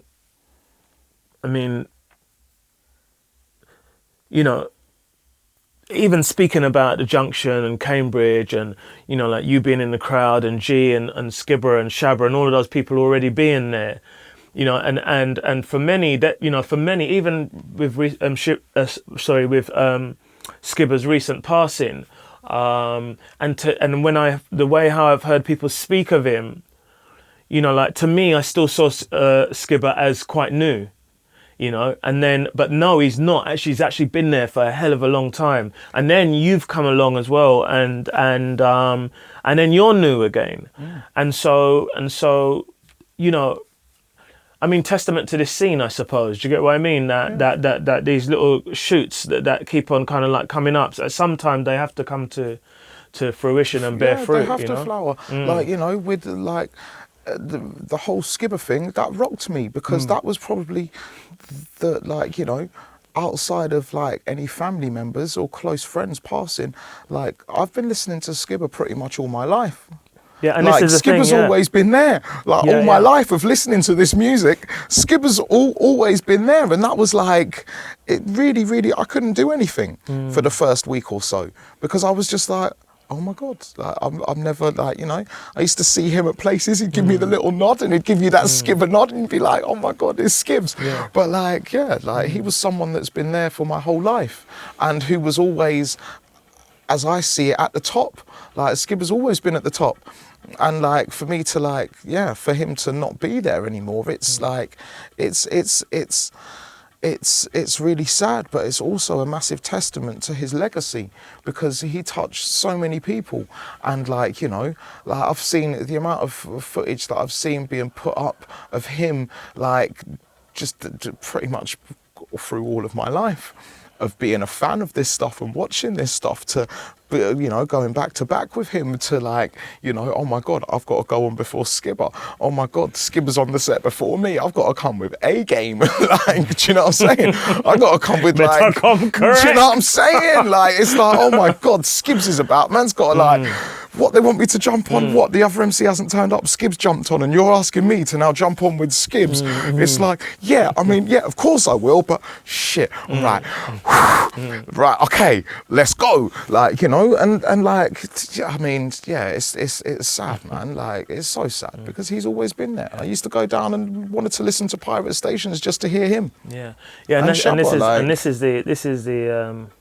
is the point I'm making. You know, that for many, including yourself, you know, like he was always there, and so now and then you fast forward some years, and then here's another new batch of sort of like MCs coming through, and don't get me wrong, I do believe that there's a lot of MCs who, you know, I mean, I actually find them quite interesting as well, and you know, having a look at their trajectory, etc. But I think that yours was particularly a particular growth. Yeah. You know, it's like a growth spurt then. Yeah. But I just want to go back a little bit actually, because when we were speaking and you were speaking about, it kind of like a thought came into my head when you said about Skibber and you said about his legacy, and just before that we were speaking about the challenges you faced. And you told me you have a daughter. Yeah. Right? And how is your daughter? She's 12. She's 12 years old. Yeah. Right, okay. And how's it being a father in for you, coming through this sort of, that's a 12-year period, you know, like if you don't mind me asking. I mean, she made these originally when she was like, the first one she made of this was when she was 2, and I used to wear it when I would go to work. So it's like, and then like, you know, we made this one together. So like, she's always known that when Daddy puts these on, he's going to work. He's going to do something around music. And then, you know, having a daughter is difficult. Like I had to learn how to sit a little girl on a toilet and like, you know, toilet trainer and all the rest of it. I had to ring up my mum. I'm like, Mum, this isn't working. What am I not doing right? And Mum would tell me what to do and all the rest of it. So it's like, you know, but I mean, yeah, parenting it is a massive challenge, and I understand only through becoming a parent did I then understand why my parents done certain things and done things in certain ways, because you just want to protect your little person, like, and give them the best chances and opportunities that they can, and try and grow them in a way where they'll be a confident, competent human being. And parenting is challenging, man. It's like, it's the hardest thing ever, but it's also one of the most beautiful things. And it's probably why people have never seen me at many after parties and stuff like that, because in the back of my mind I'm like, right, okay, well, after the show I can hang about and have a little drink with the gang, but then I've got to go and be a parent. Like, I used to do Glastonbury with the gang, and then I would then leave Glastonbury and then get back home on the Monday and then have parents' evening. Like, do you know what I mean? And like I've always been like, because of how my mum and dad were, because of how my uncles and my aunties always were, and with the examples that I was always given from my grandparents, like, man's got to be there. Like, you got to be there. And like, so I've always like tried at my bestest to be there, but at the same time, my child always knows that, like she knows where I am. She knows Dad's going to work. He's going to go run mics, you know. Like it's now got to the point where she's going to be able to come with me, hopefully this summer, to a couple of festivals, and I can show her. Like I got to take her to the Junction the other day in Cambridge, like before, it was for a hospitality show. Before the show started, they sent a group message out saying, yeah, anyone want to come for dinner? I was like, oh my God, can I come for dinner? Can I bring my daughter? And they were like, yeah. So I got to introduce her to some of the people there. And then I rung up my mate at the Junction and I was like, oi, can I bring my daughter in just to show her the room? And he was like, yeah, of course. And he runs the lights there.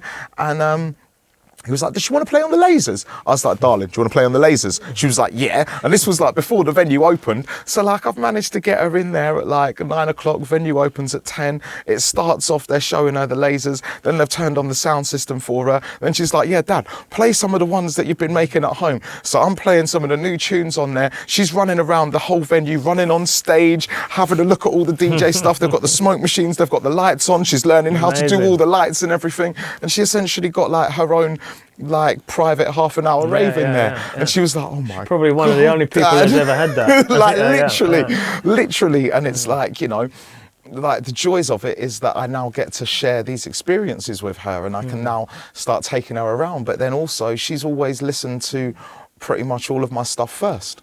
Like I'm like, yeah, baby girl, what do you think of this? And she's always been like my first point of call to like the last album that I put out with Hospital Records called Smile and Wave, that was produced by Winey. She sung on a couple of them, and she helped me write some of the songs. Really? I didn't know that. Yeah. She's been a part of the recording. I didn't know that.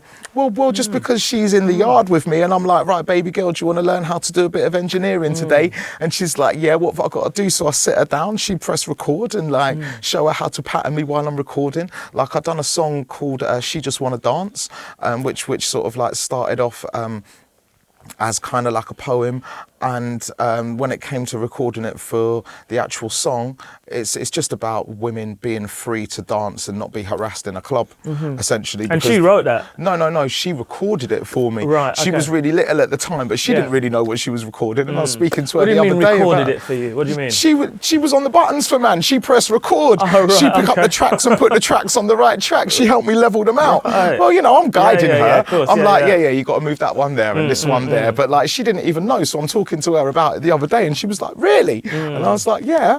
Like, and I always make sure, like, I always put her down on all the credits and everything. And there's songs on the album, the last album that I done, that she like contributed to the writing of. Like, she helped sing on them. Like, I recorded her, she recorded me. That's so it's brilliant. like, you know, because also as well, like, I'd never want to be one of them parents that, like, this is what I do and you're going to do what I do and you're going to be involved in the family business or whatever. But I also want to show her the fun side of things and be like, well, actually, like, to record Dad, like, I turn round to her when she was smaller and be like, right, darling, I've got to do some recording. Are you recording me today, or are you going to go into your room and play? Some days she'd be like, oh, I want to go into my room and play. Other days she'd be like, oh yeah, okay, I'll record you. And like, you know, I like to show her how easy and fun it can be. And like, you know, it never lasted long and it was never painstaking. Like, I'd be like, right, okay, we're recording this 15-20 minutes, we're done. I'm like, right, cool, you can go off and play now. Like, you know, Inja, you know, something you're saying there is making me think of something. Yeah, I'm adding a couple of things up together. Correct me if I'm wrong, because it might be an assumption. Your grandparents were together. Your parents were together. So your daughter is from the relationship that broke up. Is that why you therefore were like, you know what, I want to make this work anyway? Yeah, of course. Yeah. Of course. And are you her principal carer now or not? I share 50-50. 50-50, So right, I have her like 3 or 4 days a week, every week religiously. Like, unless I have to go away on tour, that's the only time I'm not around her. Yeah. And I've only ever done that once, like, where I've gone away for more than 2 weeks. Like, yeah. Yeah. So essentially that you wanted to continue that sort of like legacy that your parents and your grandfather and your is it part of your heritage? Yeah. Just to be there, just to be there, because for me that's the most important thing. For her as well. Yeah. And for me, and for my sanity. And for me, and like for as you, much as it is for her, I want to guide her. She'll be her own person. But for me, I need to be around her as much as I hope she wants to be around me. Yeah. Like, you know, because that keeps me sane. It keeps me like grounded. It gives me a routine. Yes. Right, because otherwise, if that was all taken away from me and I wasn't able to be around her like that, I don't know what I would have come of. Because I don't know, because my head would have been a mess. Yeah. Because that's the grounding, and she is the stability, and she is the rock and the foundation in my life. Yeah. Like, and that is the truth of that. Like, you know, like I need her, like, as much as she's now a young teenager who's on her phone all the time, who's like, "No, shut up, Dad." I'm like, I don't care. As long as she's there, like, as long as she's there, then I'm cool. I can learn to deal with that. But that's like, you know, that's my grounding. That's my foundation. Like, that's my baby. That's my life. Like, you know, and everything that I do is essentially a part of everything I do. There's a piece for her in it. Yeah, amazing. Because Well it done. has to be. Good. And so it should be. It should be. I mean, we move on, and thanks for sharing that, because I know it's personal, you know. Yeah. But that's what we're here to talk about. Do you get what I mean? You know, like, and I just kind of like joined the dots up just then, and I kind of recognised that, and I think we kind of like covered that. Do you know what I mean? I think we covered that. And so you're here now, and then, I mean, my main sort of like notice when I clocked, and I was like, you know what, my man turned up, you know, was that album, was the Whiny album. Yeah. Do you know what I mean? And I was like, he's turned up here now. And because I know that to make an album is not an easy thing to do. Yeah. You know, a body of work normally, I don't know, there was like a good 13, 14 tracks on there, right? Yeah. And so there's got to be therefore maybe even 20 that did another sort of 5 or 6 that didn't even make the album. The funny thing with that is it wasn't actually. We made it. You just ran with what we had. No, we made it start to finish. Right, Without sick. trying to make it start to finish, we kind of got to a point where we were like, nah. Like, we'll add the skits, and that's a Yeah, and that's that's what I want. Yeah, like, yeah, that's yeah. the, like, you know, and praise due and credit to Whiny, because I think he's an amazing producer, and we got to go back and forth on so much stuff, and then all of the amazing people that we got to like get involved. You know, I got to have Fats on a song, like, you know, Mr. Peace, Love and Unity himself. I've been listening to him since I was a little kid. Yeah. I got to get Cleveland Watkins on one of the tracks. That's like, that was one of the hardest songs that I've ever written and I've ever had to perform, which is called Pressure, featuring Cleveland. And Why? Why was it? Because it's about my child, and it's about it's about the pressures on me. Like, I'm just trying to be a man. Like, but you know, I've got my child, and it's like, yeah, you know, I remember the first time I played it to her, me and her both cried. Like, normally she hears everything first. I told her one day, I was like, "Right, I've got this song. Might be a little emotional for you today." She's like, "No, I don't. Not today, Daddy." Yeah, yeah. And then I remember playing it to her. Actually, when I was going off to go on tour, for the longest I've ever been on tour, and my dad was taking me to the airport, and she was in the back, and my dad was like, "Oh, right, yeah, man, let me hear this new project." So, like, you know, and it was playing start to finish for him to hear for the first time, and for her to hear it start to finish for the first time, even though she'd joined me on various songs and helped write in the songs. But when it got to that song, you know, she was properly listening. And she was listening to every single word. And like, she's in the back crying. I'm in the front, like, tears in my eyes, and my hands like are holding her hand in the back.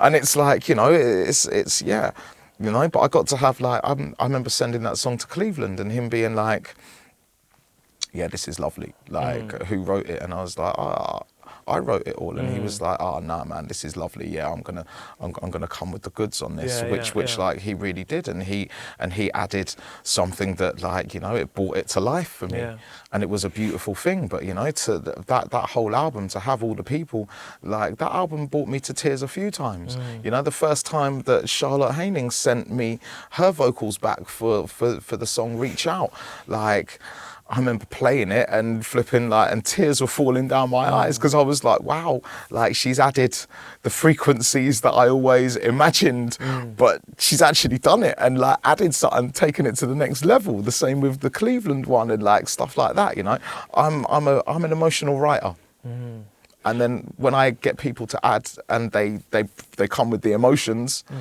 makes me even more emotional. Like, Do you know something? I just had another thought. I just because while you're talking, I'm listening, and then you say something, and it makes me think of something else, and which is, I suppose, that's a conversation, right? yeah.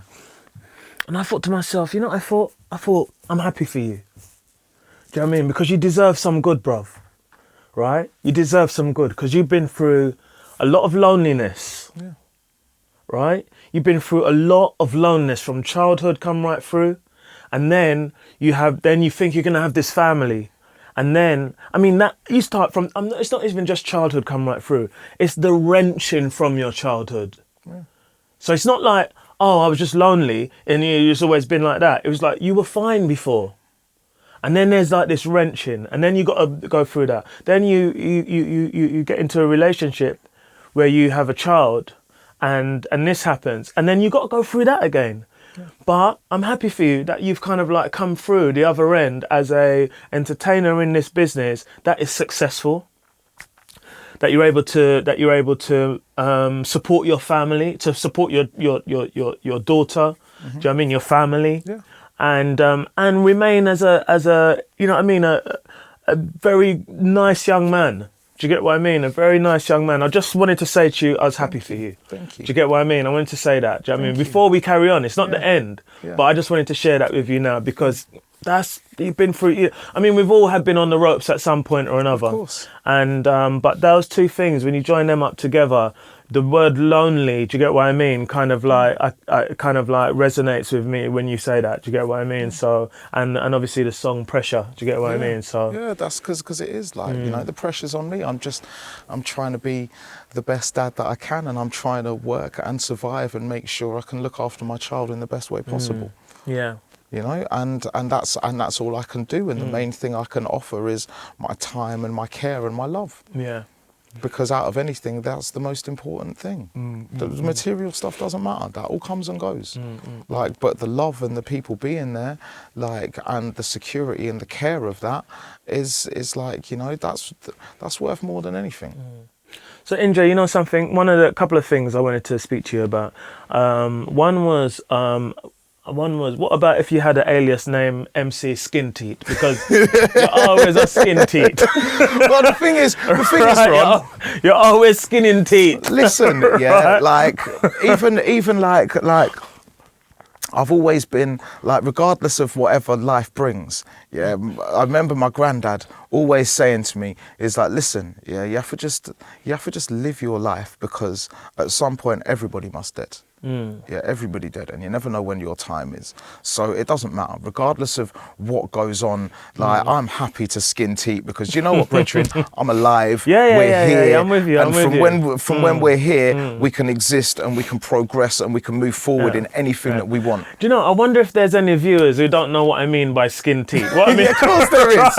Of course there is. Just to be clear, in case you don't know what I mean. So skin teat means he's always smiling. Do you get what I mean? So for everything he's been through, this cat's always smiling, man. Do you get what I mean? On his Instagram like that, you wonderful human beings. You know what I mean? But that's it. Because do you know what? A lot of us forget, and I forget sometimes, Ron, that, like, you know, the pressure can build. Yeah, and absolutely. sometimes the pressure builds, and we forget that, boy, from when you're waking up every day, you've got a chance. And you know, I started off doing them videos as a reminder to myself. I showed one of my brethren one day. I was just doing them on my phone as a reminder to myself because of the place that I was in mentally. And like, I was like, right, okay, nice, cool. Like, come on now, come on. And I showed one of my friends, and he was like, nah, man, you need to put that online. I think it was one of my family members, actually. And they were like, no, man, you need to share that thing with the world. And then I was like, you know, I was like, all right, I'll give it a go. No, it's good. It's good. It feels like there's a lot of us that need reminding that sometimes. I tell you what, by virtue of those videos, I thought I couldn't work out your background. Yeah. Those videos had me going, maybe it's from a hippie community. Do you get what I mean? Maybe it's from some sort of, like, you know, traveling, festival lifestyle or something like. Because I'm putting the beads, I'm adding that. you know, the rhetoric, you get what I mean, and whatever. And I'm going, yeah, maybe that's it. But then after speaking with you, obviously, I'm like, nah, that's not that's not where it stems from. But I've been accepted in them communities. Yeah, and I love them. I love them. Yeah. I am a little bit hippie. Yeah. I am a little bit festival travel around. I am a bit of all of that. The illegal rave scene. I love all of that. Like, you know, I'm a little bit of all of them things. Yeah. And that's how I kind of took it. I mean, so I mean, we're getting close to kind of wrapping up, but I wanted to speak to you also about, you know what I mean, I obviously it's already documented, but I wanted to speak about this thing about you being a chef. What's that all about? Right. So it was more of like, it started off like, I've always loved cooking. My family are amazing cooks. Like my dad and my mum, amazing cooks. My grandma's amazing cooks. Anyone in my family, in fact, you go round, they feed you good. Yeah, I can imagine. They will feed you good. You're making me feel hungry. They look already. on you, they're like, why are you hungry, Ron? Yeah. Even if you're not hungry. Like, you're hungry? No, I'm all right. No, you look like you're hungry. No, I'm all right. No. Yeah, you look like you're hungry. Like 20 minutes later, that's some food for you. So it just started off as like, I've always been able to cook because I was sitting in the kitchen as a kid, and I've always been in the kitchens watching, from the grandmas to the mum and dad to the uncles and aunties, I'm watching them cook. I've always loved to eat well, and it started off with my kid and just feeding her good, innit? And then I think it just started off as a little bit of a piss take, but I used to write songs just about cooking and tell people what ingredients for cooking and like, do you know what I mean? And then like, yeah, people just started like calling me a chef, and like, because they'd see me write songs, make videos for them, and they'd be like, "Rah, man is actually cooking, serious cooking." And then, like, you know, I'd go around and stay at various friends' houses, and yeah, we could go out for food, but they'd be like, "But you fancy cooking?" And I'm like, "Yeah, man, no problem. Like, no problem. It's nicer." And also, I think there's a loving aspect of cooking for people, and if you cook with love, people feel the love through the food. You're gonna come and cook for us one of these anytime, days. Ron. Inja, you're gonna come and cook for us one of these days, anytime. I'm gonna put you in the kitchen and say, "Go on, go do your thing. Let me see what you're really gonna come up with, Inja." I'm gonna hold you to that, you know. Happy to. All right then. Happy to. I'm gonna hold you to that. Happy I'll to. even give you a space you can sleep for the night if you need to. Listen, after we fill our bellies, I'm gonna need to pass out somewhere. Yeah, but like, you know, even to the point where I'm away on tour, like, and like when I was in the quarantine in New Zealand, like there was some people that were dropping some bits off for me, and they were like, you know, just fans of the music, and they were like, "Oh no, if you need anything brought to the hotel," I'm like, "Yeah, man, bring me one of these or some of that," and they drop me some stuff, and I'd be like, "You know what, when I'm out of here, like at some point when I get time, I'm going to come round and cook for you and your friends to say thank you." And I'd go round and I'd cook them like a 2-3 course meal, and they'd be like, "Oh my God." And then, like, you know, and this is for like one of the meals that I cooked, I think I cooked for like 14 people. No and they're way. And they're like, "Raw, like, I'm not, don't worry about that, man." Minor. That's a small thing for you. Minor, Is that how you going on, Inja? I mean, I did it, like, but you know, I cooked for all of them, and then like to the point where literally I've got people coming and they're like, I'm gonna start calling you Ratatouille. I'm gonna start calling you Ratatouille, bro. But like, you know, to the point where they're like sending me messages. Skin teat Ratatouille, you know. Skin teat chef, Brethren. Like, they're ringing me up or sending me messages. They're like, "Oh my God, what was the recipe to this thing that you cooked, or what was the recipe to that thing that you cooked?" And it's like, you know, it's just you play with flavors, innit? Like, I love food, and what a way to say thank you to people. Nice, really nice. It's a good thought. Like, what a way to say thank you to people for their time, their generosity, their roof, whatever, than to cook for them and then to see them happy and content with what you've made them. Yeah. Like, come on, man, that's like a beautiful thing. It is. It's a gift. It's a nice gift. You know, it's a beautiful gift. And from all the amazing cooks in my family that I've been brought up with, that I've stolen bits of recipes from, and it's like that's like beautiful. There's nothing nicer than that. Yeah, no, I love it. I mean, again, I'm gonna repeat myself, but one last thing I would like to speak about, or actually for you to tell me about rather than to speak about, is you know, I've been noticing, and I might be wrong about this. Are you starting to DJ now? Yeah. You're starting to DJ, and it's called a different thing. Yeah, it's called This Is Inja. This is Inja. Yeah. I tell you, you know what? When did you start doing that? I started last year on tour in New Zealand. And that's where you started doing it. Yeah. I knew what to do roughly, but I'd never put it together. Right. So the guy I was meant to be working with out there, his visa didn't turn up in the end, and they're like, well, what are you going to do, Inj? We can get so and so and so and so to DJ for you if you want. And I was like, nah, man, I'll just do it all myself, innit? Because I want to drop them. So essentially, I've learned how to DJ and MC all at once. So that's why I call it This Is Inja, because I'm playing my songs, I'm dropping them how I want to drop them, I'm mixing and blending with what I want, and I'm MCing all at once. Yeah. And I'm like, so I'm singing, I'm rapping, I'm MCing, I'm mixing, like I'm doing it all at once. It gets confusing, but it's something that challenges me. Like, because like my brain's like in the next place, so I'll be singing one song, I'll be getting another song in the mix while I'm singing that song, then I'll start mixing them songs, then my brain starts going from singing the song that I'm coming out of into swapping over to the words of the new one, and then the words get crossed up just like the music's mixing over, and it's like, it's a big challenge. Right, and I like that. Yeah, I saw that and I thought, I think this is a thing, you know? I was like, I think this is, and I'll tell you something, is that recently, and big up to Nia Archives, you know what I mean? Recently, Nia, that's her thing. Yeah. And so who knows where that can level up to? Who knows, man? Do you get what I mean? It's fun. It's fun, and it's challenging me, which is what I love.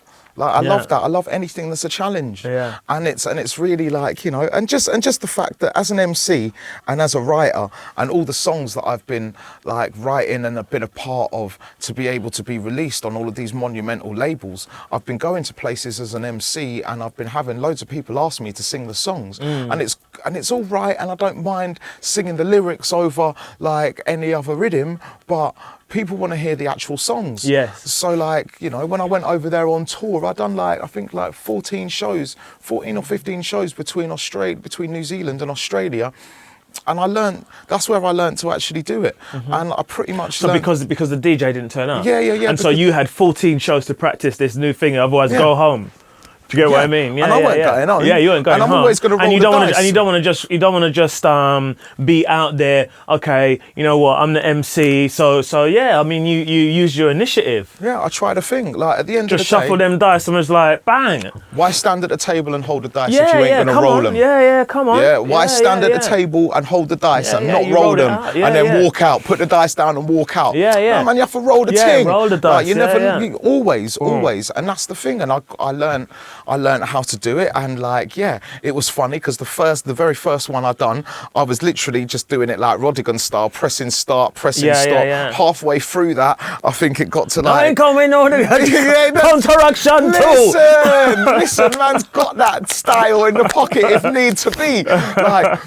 But what happened was halfway through the first one, I'm looking at the things and I'm like, okay, let's just try and blend this in now. Yeah. And then it started working. And then I've turned around and Benny L's there and I'm like, Benny, is this working? He's giving me the nod. And I'm like, yes, go on. So Benny's giving me the forward. So man's just running the ting from there. And then from there I started big up man like Benny L. Love Benny. And then AMC, who was on that tour as well. And he was he turned around to me and he was like, right, you need to set your memory sticks up like this. And then, you know what I mean? So then, man, they're showing me a few things. Craft. I've always watched The Craft. Because I've always watched The Craft. But the detail in the craft. The detail in the craft, you know? Because I've always known about the turntablist stuff because I used to work for the DMCs. Right. And I used to be the host. I used to be the host for their events. In that respect, so I've always watched the competitions. For when it came to the World Finals or the UK Finals, I used to be their host and I'd be introducing and I'd be watching all of the stuff. You slipped that one in just at the end. Just a little slipping at the end. We're talking about the craft of it, but it's also I've always had an understanding and a knowledge for it. So I've always watched, but I've never touched. Because I'd rather watch you, man. Randall's still my favourite to watch in them aspects. I still watch him and scratch my head, and I'm like, But I've always watched these things, and I've always understood, but I've never because I'd never needed to, and I'd always done what I'd done, and it was just man, come on, that's what them man there do. But then it kind of started off. And I don't think I'd ever try and do it to be like the DJ, but for my own But if they say, thing, you know what, we want that act you do. Yeah. happy, all day long. Yeah, happy yeah. to run through it Yeah, because it's fun. And to be honest, Ron, I've got so many songs like that have been released, and then the pile that is unreleased that like man's got rhythms for days, and I can literally like I can come and play various different styles of sets like if I want to, because I've got rhythms in like most of the categories and like multiple rhythms in these categories. So man can come through and bust a liquid set if you want, or I can come through and come with a more harder set. Like, but it's all my songs. When you say something, because you've got your lyrics on top of songs. Yeah. That you produced or other people have produced? Well, I've started to produce now as well. Okay, so okay. like, so you're like that thingy with the man with the drum on his back. Do you know what I mean? The cymbal when he kicks the cymbal. Come on. The one-man band. Right? Yeah, man can do that. Like, you can join him here. This is Inja, right? I'm his new agent, by the way. Come on. No, not really. but yeah, you know, it's for me it came out of necessity, but it's turned into something that's just fun, and I love it. And like what I've clocked, you know, people love singing songs. No, this is something that I'd clocked from a long time ago, because as a fan, like as a fan of anything, like people love singing words. There is like a certain distance that you can go with just like humming along to a bass line or like a song with a beautiful melody. But actually, like, let's look back across the whole music spectrum. Some of the biggest songs ever from these scenes, from these offshoots of dance music that like have come out of the UK.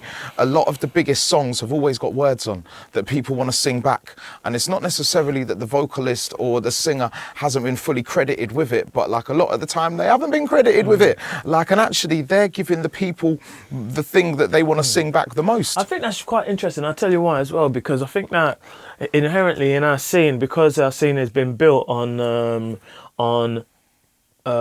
more, well, if you come from the acid scene, then you say that it was like mostly a bit of, because it was house, essentially, versions of house. So it was fine to have that on there. But then with the introduction of, like jungle and the MCs and whatever, there was then only snippets of vocals. Yeah. And then obviously then with the sort of like introduction of the MC, which in a way the MC then became like the star of the pretty much on a pretty much level pecking order to some degree. Some might disagree, but you know, at the end of the day, you can tell by when certain MCs turn up and the crowd go mad. Do you get what I mean? So let's have it right. All Skibber had to do was walk in the venue. Yeah. So let's have it right. Do you know what I mean? People see GQ on stage and they're like, yeah. So let's have it right. Yeah. So you know, Big came out close, if not, you know what I mean, on a level pecking field with or playing field then with the DJ. But then I think the conundrum is that then the DJ, depending on the type of rave he's playing in, is going, right, if I play a record that is like all vocal, then then A, the MC doesn't get a chance to speak, and B, to some degree, one might consider it that the level of energy changes because it's a vocal record. What's your view on that? I think it's all subjective, and it all depends on what their palette is and what they're picking.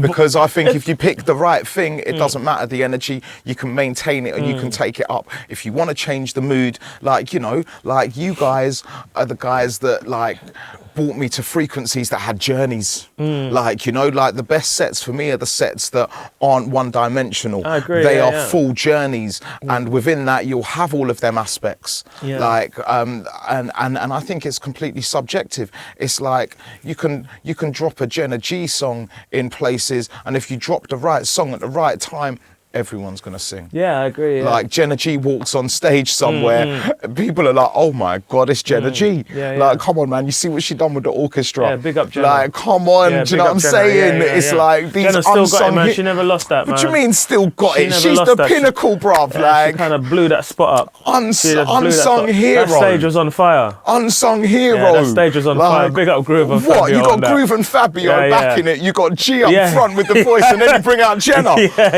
Come on, big up fam. Cleveland.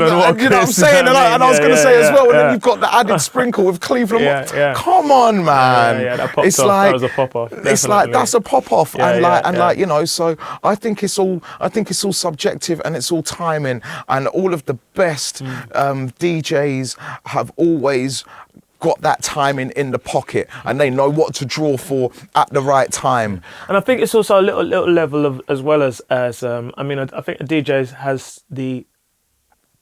has a duty to educate. Yeah. It's his duty. Yeah. You know, some men say, no, it ain't, no, I just want to go and smash the dance. But okay, cool. Do you get what I mean? But then you're picking records that you are, like you say, you know what I mean? You're subjectively choosing. Yeah. Do you know what I mean? You know, what's one for one man is not for another one. And inherently, when you're going to do is that what you're going to play that. In the crowd, somebody might be like, well, I don't really get it. When you've got like a DJ who is willing to like risk it all. Because essentially because it is a risk. Yeah, it is a risk what it is. when you're playing something brand new that no one ever knows. It's like, do you know what? I'm going to get my balls out here and I'm going to throw the dice down. Let's see what happens. Like, you know, and when they're willing to make that risk, and like they're the ones that I love the most because it's like, do you know what? If it don't work, then it's easy to get another tune lined up and take it out and drop in something that they're going to be cool with. But actually, like that thing that you might have dropped that they might not have got at that moment, you'll never know because they might turn around and be like, rah, and then like we dropped this thing that was just different, but then they all leave being like, but what was that thing? What was that? Because do you know what? It might have been like, you know, we might not have understood it, but we're intrigued. I think that great DJs are built on that. Yeah. Do you know what I mean? End of story. Do you know what I mean? They're built on the fact of like, you know, they're not just normal. Do you get what I mean? You list them. If you could think of anybody throughout the history, you know what I mean, who've made their name, it's because they come and they've gone like that. This is what I'm going to do that's different to the norm. Yeah. Do you know what? We're getting into the part of the of this conversation where it becomes the raconteur, and we can go on now for days. Right? We could go on now for days because we're gonna go, and because of that. But I think I'd like to leave you with the last words on today, Inja, and your thoughts on Inja and life in general. Oh my gosh! All right. So my last thoughts today are. No one else is going to believe in you unless you show the confidence and the ability to believe in yourself. And believing in yourself is having the power to take your mind and your soul and your body in and out of every aspect of danger and comfort zones and risque maneuvers and being on the fence and being able to galvanize all of that into one and to step forward with your head high and your shoulders back, knowing that regardless of what anyone else thinks and believes, you understand and trust yourself. Like to move forward in a way where as long as you're not hurting anyone or doing anything to undermine anyone, that you can step forward with passion and you can show love and integrity in that. Because there's so much that many of us are missing from life. There's so many missing links, you know, many voids get made. Voids can eventually be filled. But unless you're bringing nourishment and energy and positivity to your plate, no one else will. You know, in the world we're living in right now, with everything we've just been through, I think there are very important and poignant words. Thanks for joining us today, brother. Thank you very much, Ron. Nice one for joining us. Thank you so much. I really appreciate it. And it's at this time we hug it out. Thank you. Big up, big up, big up.